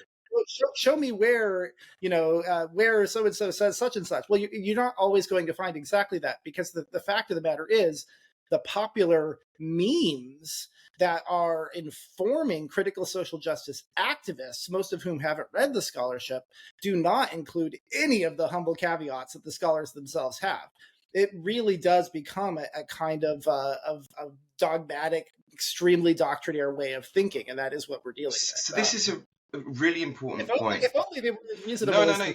So this is a really important point. Like some people will turn around to me and say, "Well, look, okay, why are you only engaging with Kendi and D'Angelo and these kinds of characters, and why aren't you looking at the more nuanced work?" And the first answer is I am looking at the more nuanced work as well. But the second answer is, well, actually, I need to engage with D'Angelo and Kendi far, far more, because their work is dumbed down. It's easy to understand, which is why it sells so many books, and explains also why it is the consequential form of critical social justice. So that has to be the one that we engage with first, because it's the most consequential. And it's easy to show that it's the most consequential because you just look at book sales. Or speaking fees, or those kinds of things. You can get really easy empirical measures. And it is absolutely the dumbed down version that's out there. That is the most consequential form. And the other thing is that, if you look at think of somebody like Kimberly Crenshaw, who is obviously bright, she's not pushing back against any of this stuff. She's was appearing on shows and featuring Kendi on her podcast. She must know that his work is dreadful. But the more intelligent thinkers they're not holding their own bunch to account much, as far as I can see. Yeah, I mean, again, I'm not like at a Research One institution or anything like that, but maybe in some ways that makes it worse, because I don't think there's any checks or balances, and there's a sort of riding on the coattails kind of effect at smaller liberal arts institutions.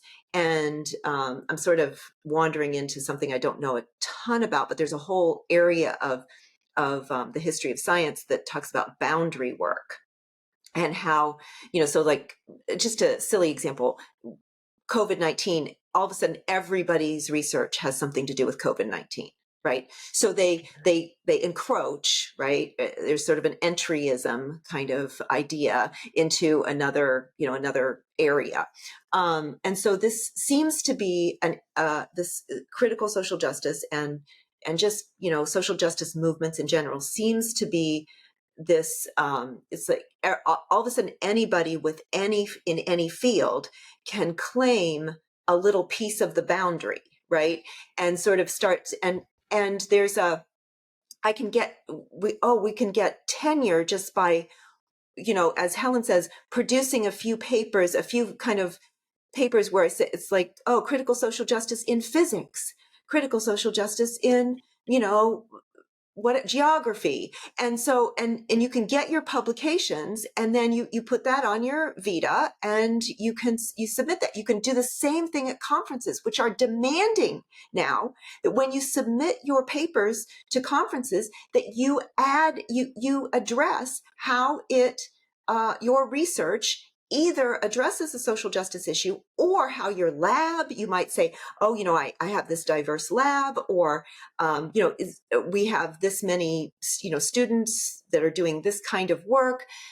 So there's a DEI kind of thing to get into some conferences. So I think there's this low, again, sort of a low hanging fruit idea, where this isn't, I'm not saying that it shouldn't be rigorous, or that it can't be rigorous, or that many people aren't doing rigorous work. But I think that there's a whole lot more who are just grabbing at that low hanging fruit. Yeah, I mean, why are institutions making these demands? I think it's largely the dissonant cohort that we just need to persuade. And they think that this is the way to be anti-racist, and this is the way to be anti-sexist. They genuinely speak to these people. Many of them genuinely think that they're just doing God's work, and that it's completely harmless. We need to constantly show how anti-liberal it is, how intolerant it is, how incompatible with the basic sense of fairness that we should hold sacred. Maybe we need to push back with our own religious movement. But yeah, I mean, it's frustrating. And when people talk about liberalism being too weak, people on the left, and of course there are dyed-in-the-wool believers who genuinely believe in CSJ and who will tell you, if you pressure them, or maybe they'll be proud to say so, that liberalism is evil and that it inevitably leads to fascism, etc. Like, these people have always existed on the far left, even before CSJ came along. But it's important to point out how similar they sound to anti-liberal conservatives. To Helen's point, right? As not the kind who are trying to preserve liberalism, but the kind who are trying to go back to a sort of pre-liberal society. They'll say the same thing: liberalism is weak. Well, I mean, conservatives will say it's weak because it doesn't have any actual values. It doesn't reinforce Christian whatevers that they think they need to do. But on the left, it's that whole Hegelian thing, like, liberalism will inevitably fail under its contradictions. But that has been tried and tried and tried, and it never happens. It's been predicted over and over again, and it never happens. I grew up in, my parents weren't part of it, but I went to a private school that was part of a kind of Protestant cult, Seventh-day Adventism, and they were always predicting, like, every generation the world was going to end, right? So that's what this reminds me of. Like, this is truly the time when we're in late stage capitalism, and it's all going to inevitably fail under its contradictions. CSJ is the cultural version of that same prediction. And but that's not what's happening. What's happening is liberalism is under attack from within by enemies of liberalism who have infiltrated liberal institutions in academia and businesses and nonprofits and public education system. That's what we're really dealing with. And so I think we just need to refuse to be gaslit about it, and always insist on reminding people of how deeply anti-liberal, and since people, unfortunately, especially in the US, you're right, Helen, don't understand what the word liberalism actually means. Many of them associate it with socialism or whatever. They don't know what they're talking about. But we may have to use more blunt terms and talk about how CSJ is racist and sexist. And homophobic as well. Absolutely. Yeah. So, Rio, we will record an intro to this, but I want to give you an opportunity to plug Queer Majority. We'll put a link, but tell us just a little bit about what, how the foundation of Queer Majority and what you do, and how people can find out more. Yeah, absolutely. I mean, Queer Majority is the most recent of our large projects at the Bi Foundation, which is of the DBA of the American Institute of Bisexuality. Sometimes we say we're the only liberal LGBT organization in the world of any consequence, or really, frankly, that I know of, period. So much of LGBT activism has been captured by CSJ. So whether some of your listeners are LGBT themselves, or if they are what you might call allies of LGBT people, which of course all good liberals are, and you're concerned about the fact that the LGBT movement has been largely appropriated to use CSJ jargon, by radical extremists, then please, go to queermajority.com, subscribe to our newsletter there. Read wonderful writers from great liberal thinkers there, including the illustrious Helen Pluckrose herself. But yeah, I mean, we're basically just trying to stand up for the liberal values that are the actual foundation of LGBT rights. As far as I'm concerned, what the LGBT movement needs to be doing is trying to defend the values that made it possible for us to make so much progress in the West and thereby preserve that progress, and also spread it to the rest of the world and help other cultures liberalize their own societies and gain LGBT rights. But of course, CSJ does the opposite. They're trying to dismantle liberal values, including LGBT rights, ultimately, whether they admit it or not, in the West. And they oppose the spread of those values abroad by absurdly calling it colonialism, because, of course, they have to redefine everything to be its opposite. Actually liberating people from actual homophobic oppression is colonialism somehow. Give me a break. And so, Helen, we should give you the last word, since Absolutely. What are you working on, or what do you want us to know about the latest from Helen Pluckrose? So yeah, I'm currently finishing up. Well, I'm editing my book, which is a principled guide to dealing with authoritarian CSJ issues in work. It has template letters and how to assess different scales of problems, sort of very practical guide to understanding what's going on and how to respond to it. And I am starting a book which is looking at what liberalism is, in the big sort of overarching way, and the history of it. Has liberalism failed, or have we failed to be liberal? Is liberalism strong enough? And I want to, I'm looking at it very much in a kind of an American context. I really want to get people to see, particularly in the US, that they are being liberal quite a lot of the times with the things that they say, and that to try and recognize this a bit more. And yeah, I think that's the best thing that we could do, because the US has so much cultural influence. The best thing that we could do for liberalism is to address the problem where that so many people in the US are misdefining liberalism and seeming negative about liberalism, when actually the views that they're holding, that I should not be imposed upon, we should, meritocracy, are perfectly liberal. So if we can work, when America sneezes, the rest of the world gets a cold, as they say. If we can get American liberals to realize they're liberal, I think this will make a big knock-on effect culturally. Here. All right, thank you both so much. It was really, really great fun, and I hope we can do another one of these down the line and discuss more liberal concepts, because more of this needs to be out there. People need to understand that you can still be kind of left of center or center right and still be a liberal, and you don't have to go to one of the tribal extremes. Thank you. Okay, addendum. Basically, I was up recording this podcast. It started at 1 a.m. and I was doing it till 2:30, 3 o'clock, something like that in the morning. So I wasn't at my sharpest. Yeah, we had 4 time zones going, so it was a nightmare. Yeah, me being in Tokyo, kind of, I'm the odd one out, I guess, with England and America being closer. So 2:30 in the morning. So I there was nothing wrong with my arguments. I just misattributed some stuff to Thomas Paine that I should have attributed to Edmund Burke. And I only noticed that when I was listening back, and I was just like, how did I make that mistake? Things just get jumbled, I guess, when you're very tired. So sorry about that. I'm glad you listened. I'm glad you listened again, because I don't always I don't often do that at all. So yeah, no, neither do I. But because Helen was on, right, and I thought I should do. So what was? Do you remember what you? Yeah, specifically. So it's really interesting that I would actually make this mistake, because it's like these texts are quite central to the way that I think, right?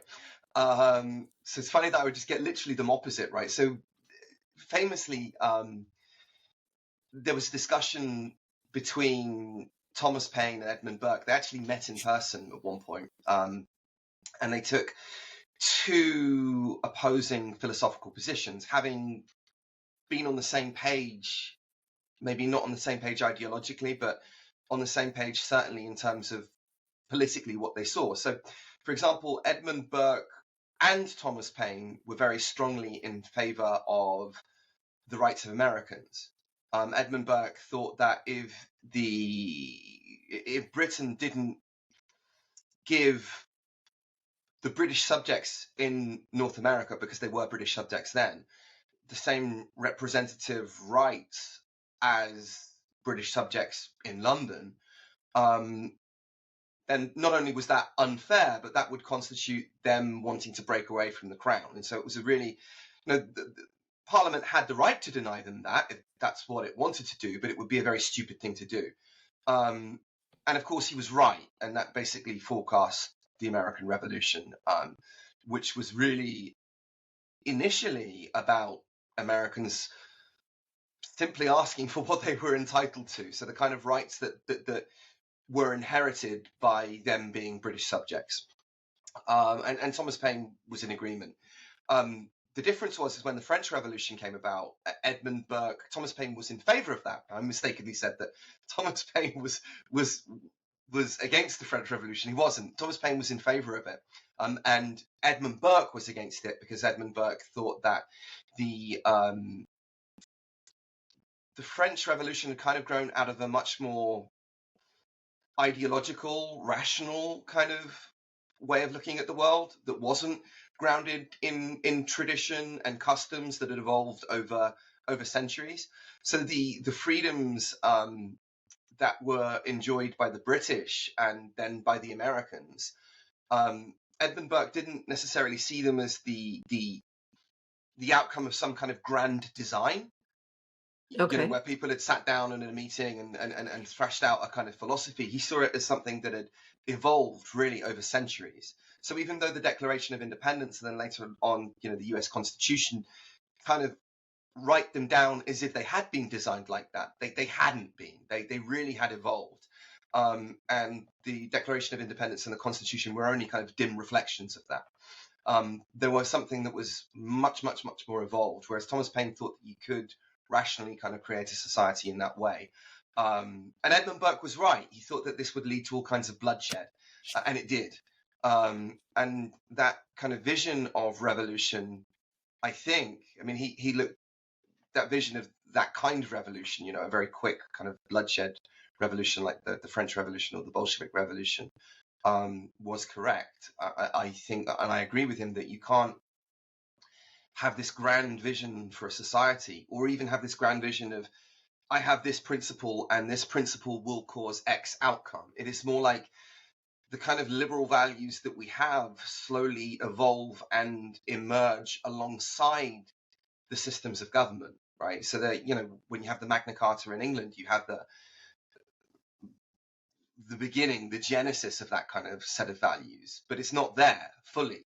It evolves over centuries through the institutions, and nobody can ever be 100% aware of this. Nobody can, because it involves so many interactions that nobody can really fully understand what's happening. And so if you think you can have this neat relationship with cause and consequence, then you're dangerous. It doesn't mean that necessarily that the changes to society that you will suggest won't work and won't be on balance positive, just that the chances of them causing negative outcomes are very, very high. Doesn't mean that they will cause negative outcomes. It means that the chances that they will do is very high and that they're dangerous, which is, broadly speaking, the liberal position that I hold to. I'm quite cautious when it comes to change. I think that change is necessary, and so did Burke, Edmund Burke, not Mike Burke. And so did Edmund Burke. He famously said that a society that cannot change cannot conserve itself, but changes should be incremental, because they're so dangerous. So that is the addendum that I would like to make. So again, based on me being awake at 2:30 in the morning, just mixing things up. So while you were listening, I'm just wondering, any reflections on, since you did re-listen, any reflections on the interactions, the topics? No, I mean, I was thinking a bit about gay rights, and so I thought a bit about change and radical change.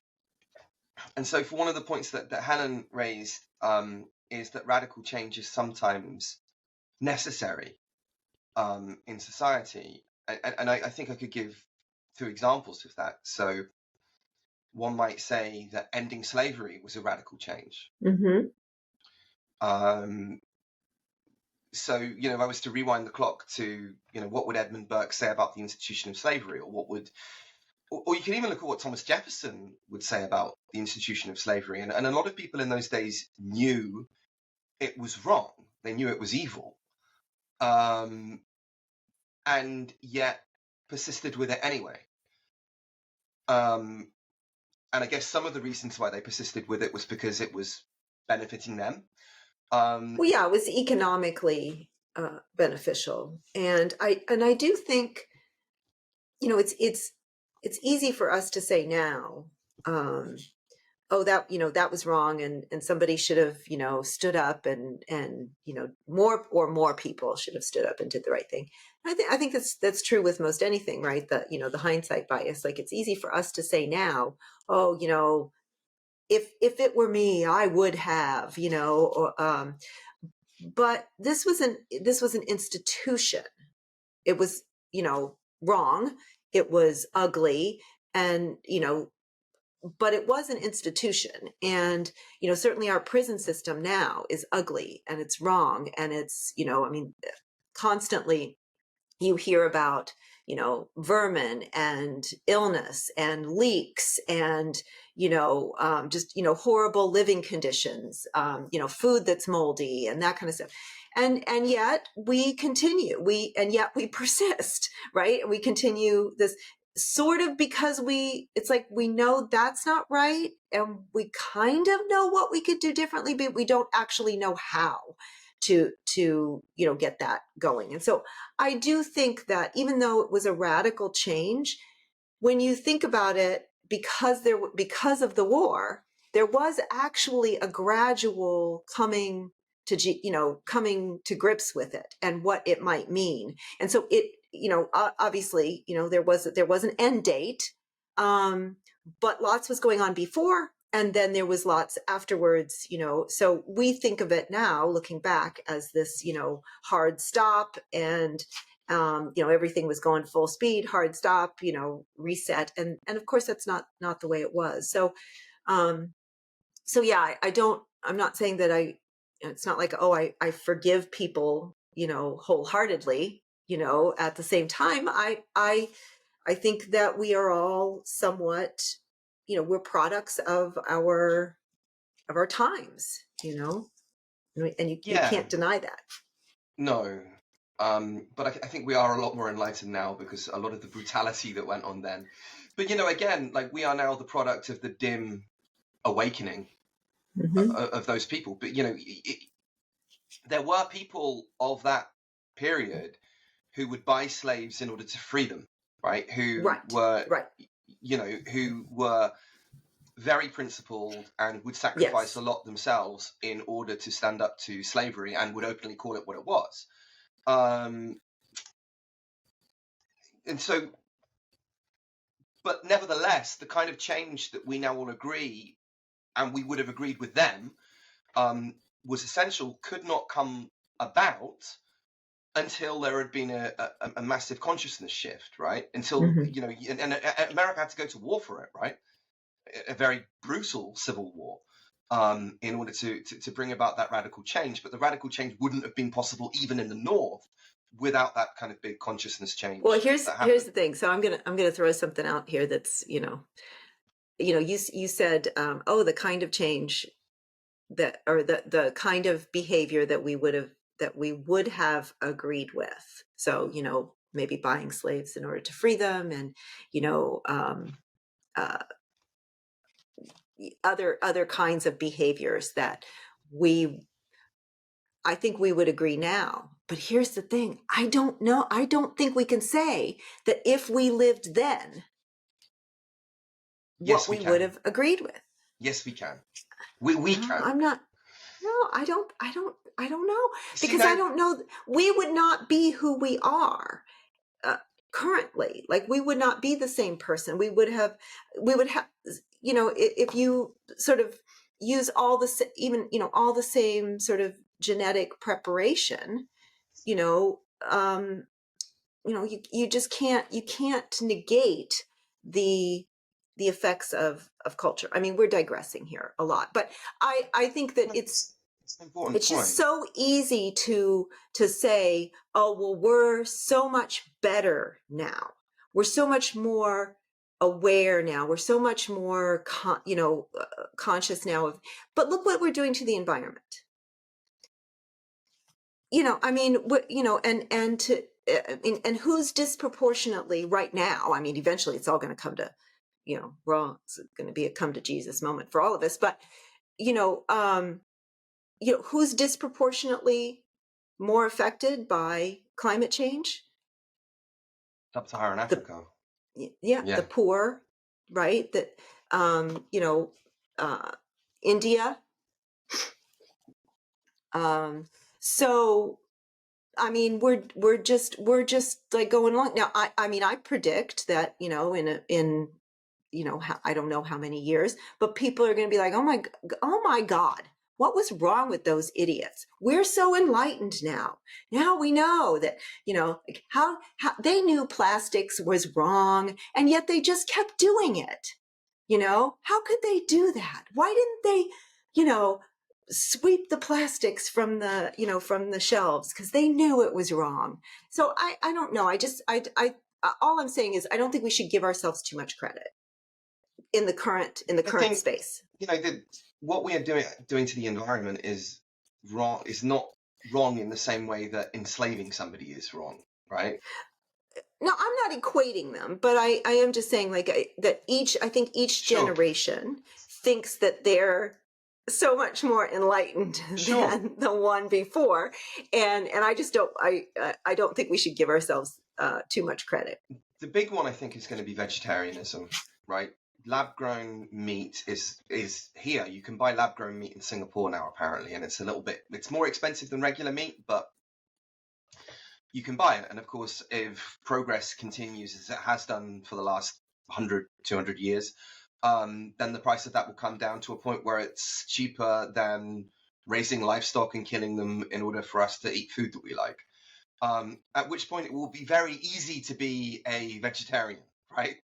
And then those people will be like, oh, why? How? Yeah, exactly. To moralize about that. Exactly. Yes. Yes. Yes. The reason why I think that I would give us a little bit more credit, the reason why I think I wouldn't be Sieg Heiling if I was raised in Berlin in the 1930s, the reason I think I would be shot, in fact, is, and you too, by the way, I'd afford you the same credit, is because, I know quite a lot about critical social justice. I certainly know a lot more than most academics who specialize in critical social justice do. Hence how I can survive them attempting to destroy my life. So if I wanted to, then I would go along with what they said. I could benefit greatly as an individual by going along and steel manning all of their arguments. I could probably make myself into kind of a famous proponent of that movement if I wanted to. And yet I haven't done that. Certainly, I mean, critical social justice is not your speciality, but if you wanted to do that, you could do that too. You could cave into this stuff, and you never have. So that's what makes me think that I would be principled in those times had I grown up in those times. With all things being the same, maybe if my parents were different, maybe I might go along with National Socialism. I don't know. But if you were to transport I'm 41 years old now, a 41 years old Mike into 1930s Berlin and then just wipe my memory apart from like all of the things like language and all of my values and the rest of it, but all of the rest of it, just wipe it out, then I wouldn't go along with it. No. And I think you hope really not. I mean, I hope that I wouldn't. I just, I'm just, I just don't think we should give ourselves. There's also a more recent example that we should look at, right, which is homophobia. In the 1950s, which is well within living memory, in the United Kingdom, homosexuality was illegal. And there was a famous case. The government commissioned an independent report right now, and I can't remember off the top of my head the name of it, but into homosexuality and prostitution, and asking these academics, well, should we legalize homosexuality and prostitution? And the report came back saying, yes, we should, because, for all the reasons we would agree right now, certainly for homosexuality, maybe not for prostitution, but that homosexuality is nobody's business, right? Apart from the homosexuals. And if they're happy, well, great. Yeah, I don't care who you're sleeping with. Yeah. No. Well, no, I do, actually. Like, if you're having a great time, and then I care, and I'm happy for you, right? Oh, well, that's the extent to which I care, right? Yeah. But aside from that, no, I don't. It doesn't bother me one way or the other. And that's obvious to everybody now, today, even conservatives, right? But at the time, there was a British judge who argued, and his argument's perfectly coherent. And he argued in this kind of Edmund Burke way. And he said, look, this is unacceptable to the average Joe, and therefore it should be illegal. Mm. And he wasn't arguing that the average Joe was correct in some kind of abstract rational sense. He wasn't making that point at all. He was saying, no, this is the public consciousness, and you cannot make such a radical departure from the public consciousness. And in a way, he was proven to be right, because it took a while for that change to actually come into place. Right, for society to sort of catch up. Yes. Right. So he was correct in a descriptive way, right? But he was obviously wrong in an ideological way. So let me ask you. So let me ask you this. So let's say somebody uses that argument to say that we need to catch up. Well, should meat be made illegal? Because eventually it will be. No, I meant about the woke stuff, that we need to, that eventually, like we think that, that this is going to sort of, the pendulum is going to swing, right? And that's what, what Helen was talking about. Maybe even in the UK, it's starting to, where people are starting to go, well, I was never that crazy about, I was never there, all the way over there, and I was, that's not happening in the US, as far as I can tell. That's not happening. I think in the general public, it might be. I think people are sick of it to some extent, but definitely not in universities. I don't see any hint of that pendulum swing in universities. But I think that, the people who are still really hard over, on this, we'll just call it woke for now, are just sort of like, they're trying to wait us out. They're saying like eventually we're going to come around. No. And so this is where we can go back to Burke again, right? And this is a really good example. So Burke was not an academic, famous, one of the most influential political philosophers of all time, but he was not an academic. He, the Reflections on the Revolutions in France was a series of letters with a French noble about what was happening, and a lot of it's really boring. A lot of it's like discussions about currency and stuff like that, but then there are these kind of nuggets in there that are really, really important. So he's not like somebody who has this coherent body of thought like a Plato or an Aristotle, who sat down, even a Rousseau, with whom Burke would have disagreed, who sat down and really tried to rationalize things out. Burke was a serving politician, right? So he was somebody that was in the grubby business of making laws, of legislating. So he knew how the sausage was made, right? He had the practical experience. And a lot of his philosophy was looking at these abstract academics in their ivory towers, who he didn't think was stupid, but he was like, you have no practical experience of this, right? Your Right. ideas work in a logical sense. If A is true, then B follows and C follows. But you have no idea of the grubby practical realities of this. And so, for God's sake, you can't say that these ideas will apply as neatly as you seem to think that they will, because they won't. And if you try to make them apply, the consequences will be extremely dangerous. And he was right. So I think what Burke would say about the institutions of academia, he would be looking at them and saying, look, not only can you not make these ideas apply, well, no, actually, he would probably say that you can make these ideas apply. And this is what he cautioned about in the Reflections of the Revolutions in France, right? Do you know what you need in order to make these ideas apply to the whole public?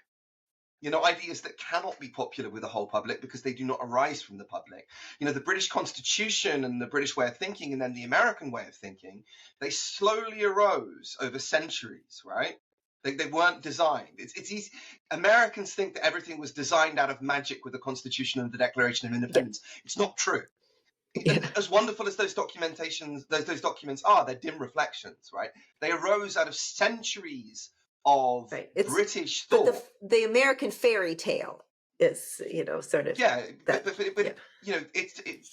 that was just it was continuity from what had been happening in England, and by the way, continues to evolve in America to this day. Is very much a part of English civilization, I'm afraid, whether you'd like to admit it or not. And of course, then goes back to reflect upon England and influence England. So it's not just one way. It's not just it all comes from England. It goes into America, and America then influences England back, and England continues to influence America. But the American influence is obviously more so now because of the relative size and economic and military power of the United Kingdom, much to our lament.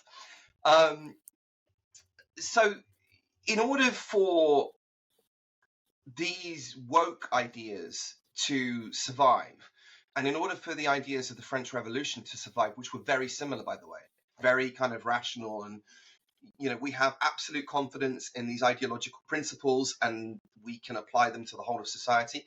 In order for that to work, you need a Caesar.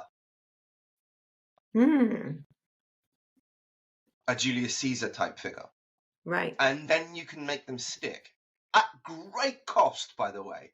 Like the immediate consequences will be absolute mayhem that benefits nobody apart from a very, very, very select few, and causes absolute abject misery in your country, and damages it pretty much on every level. But you can make them stick if you have a Julius Caesar. And of course he was right in France, right? Because guess who came along? Napoleon. Like Napoleon was the person who made this stick. So in order for the woke to win, for them to impose their values on the whole of society, they need a Caesar. They need a Napoleon. And they don't have one. Okay. It feels, it feels like they're winning. They are winning within the elite institutions, but all the evidence suggests they're winning they're winning in the not so elite institutions. Okay. In fact, they're winning more, I think, in the not so elite institutions.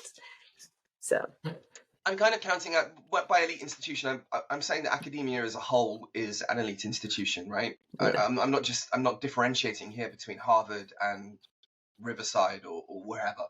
Right.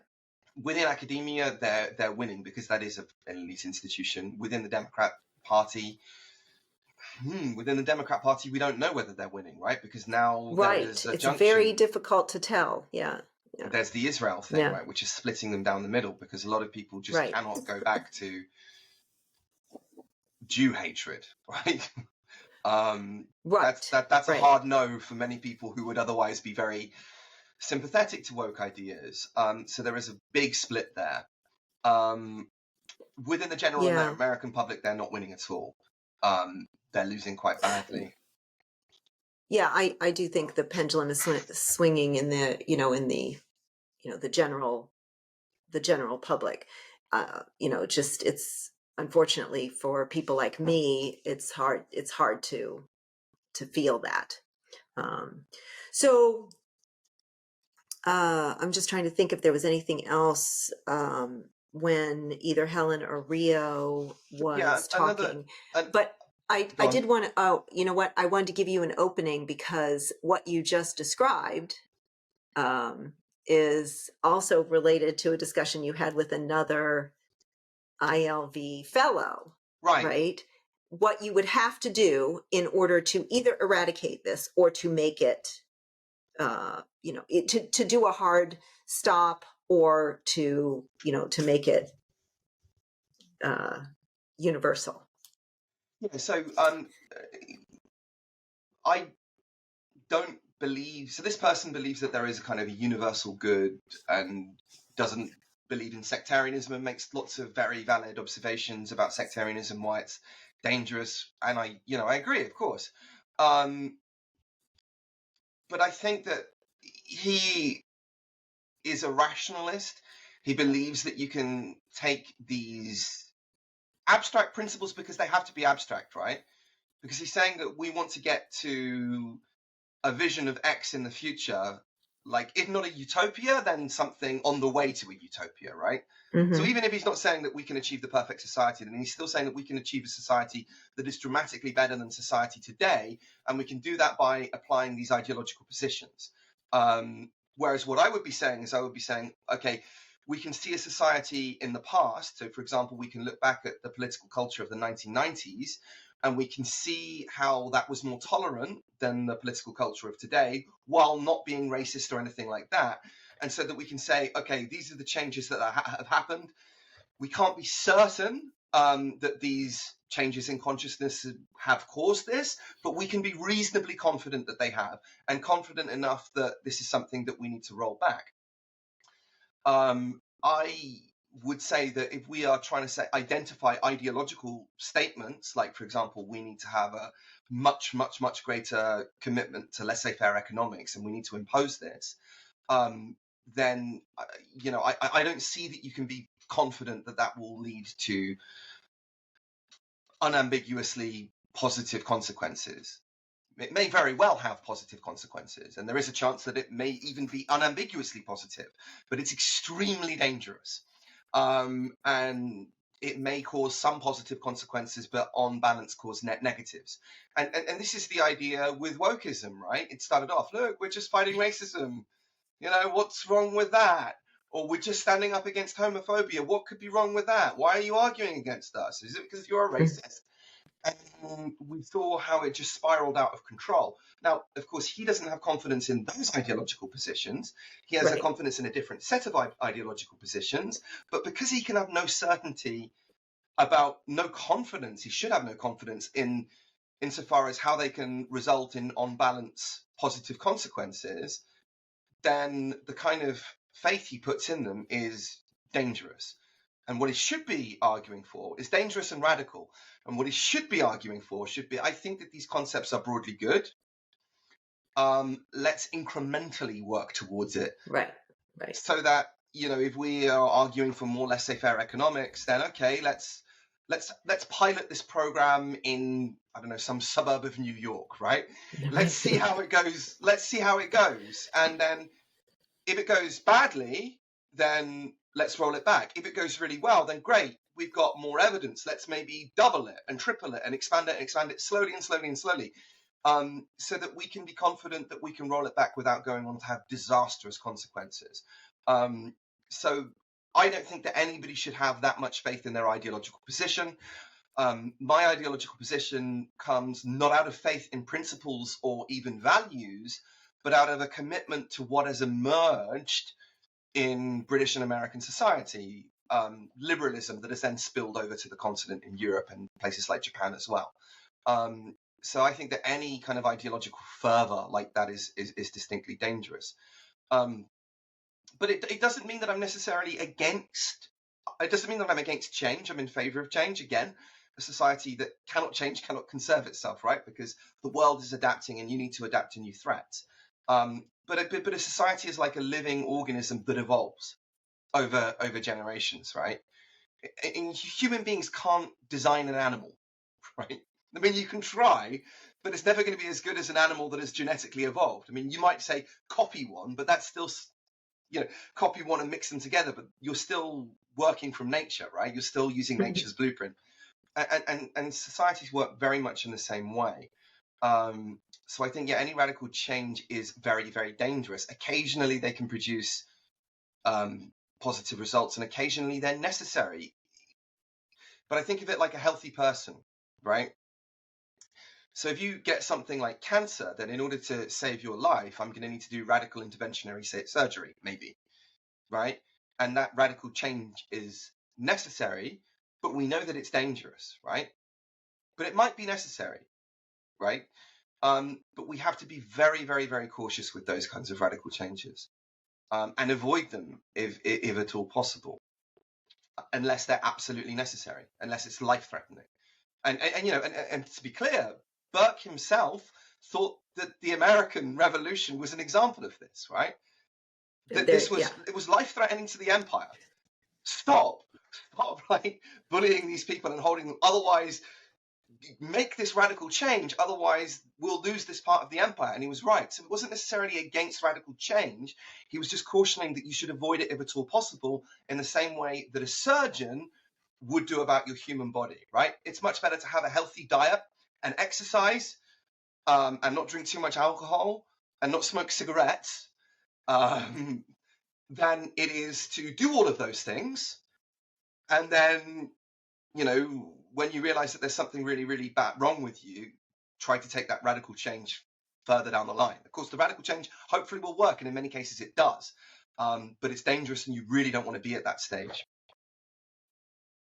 Well, I know that your discussion with that fellow will eventually be released. So I'll be interested to, we have this discussion internally a lot, and we don't just save these for the podcast. We have these conversations all the time. So, well, we hope that everybody enjoyed the Helen podcast, and we'll hashtag Helen Pluckrose and such, so that all that stuff.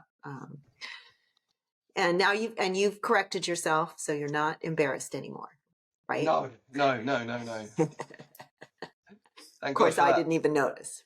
No, Helen didn't notice at the time either, so she must have been have misheard what I was saying in my head as well. So neither did Rio. So anyway, okay. Very good.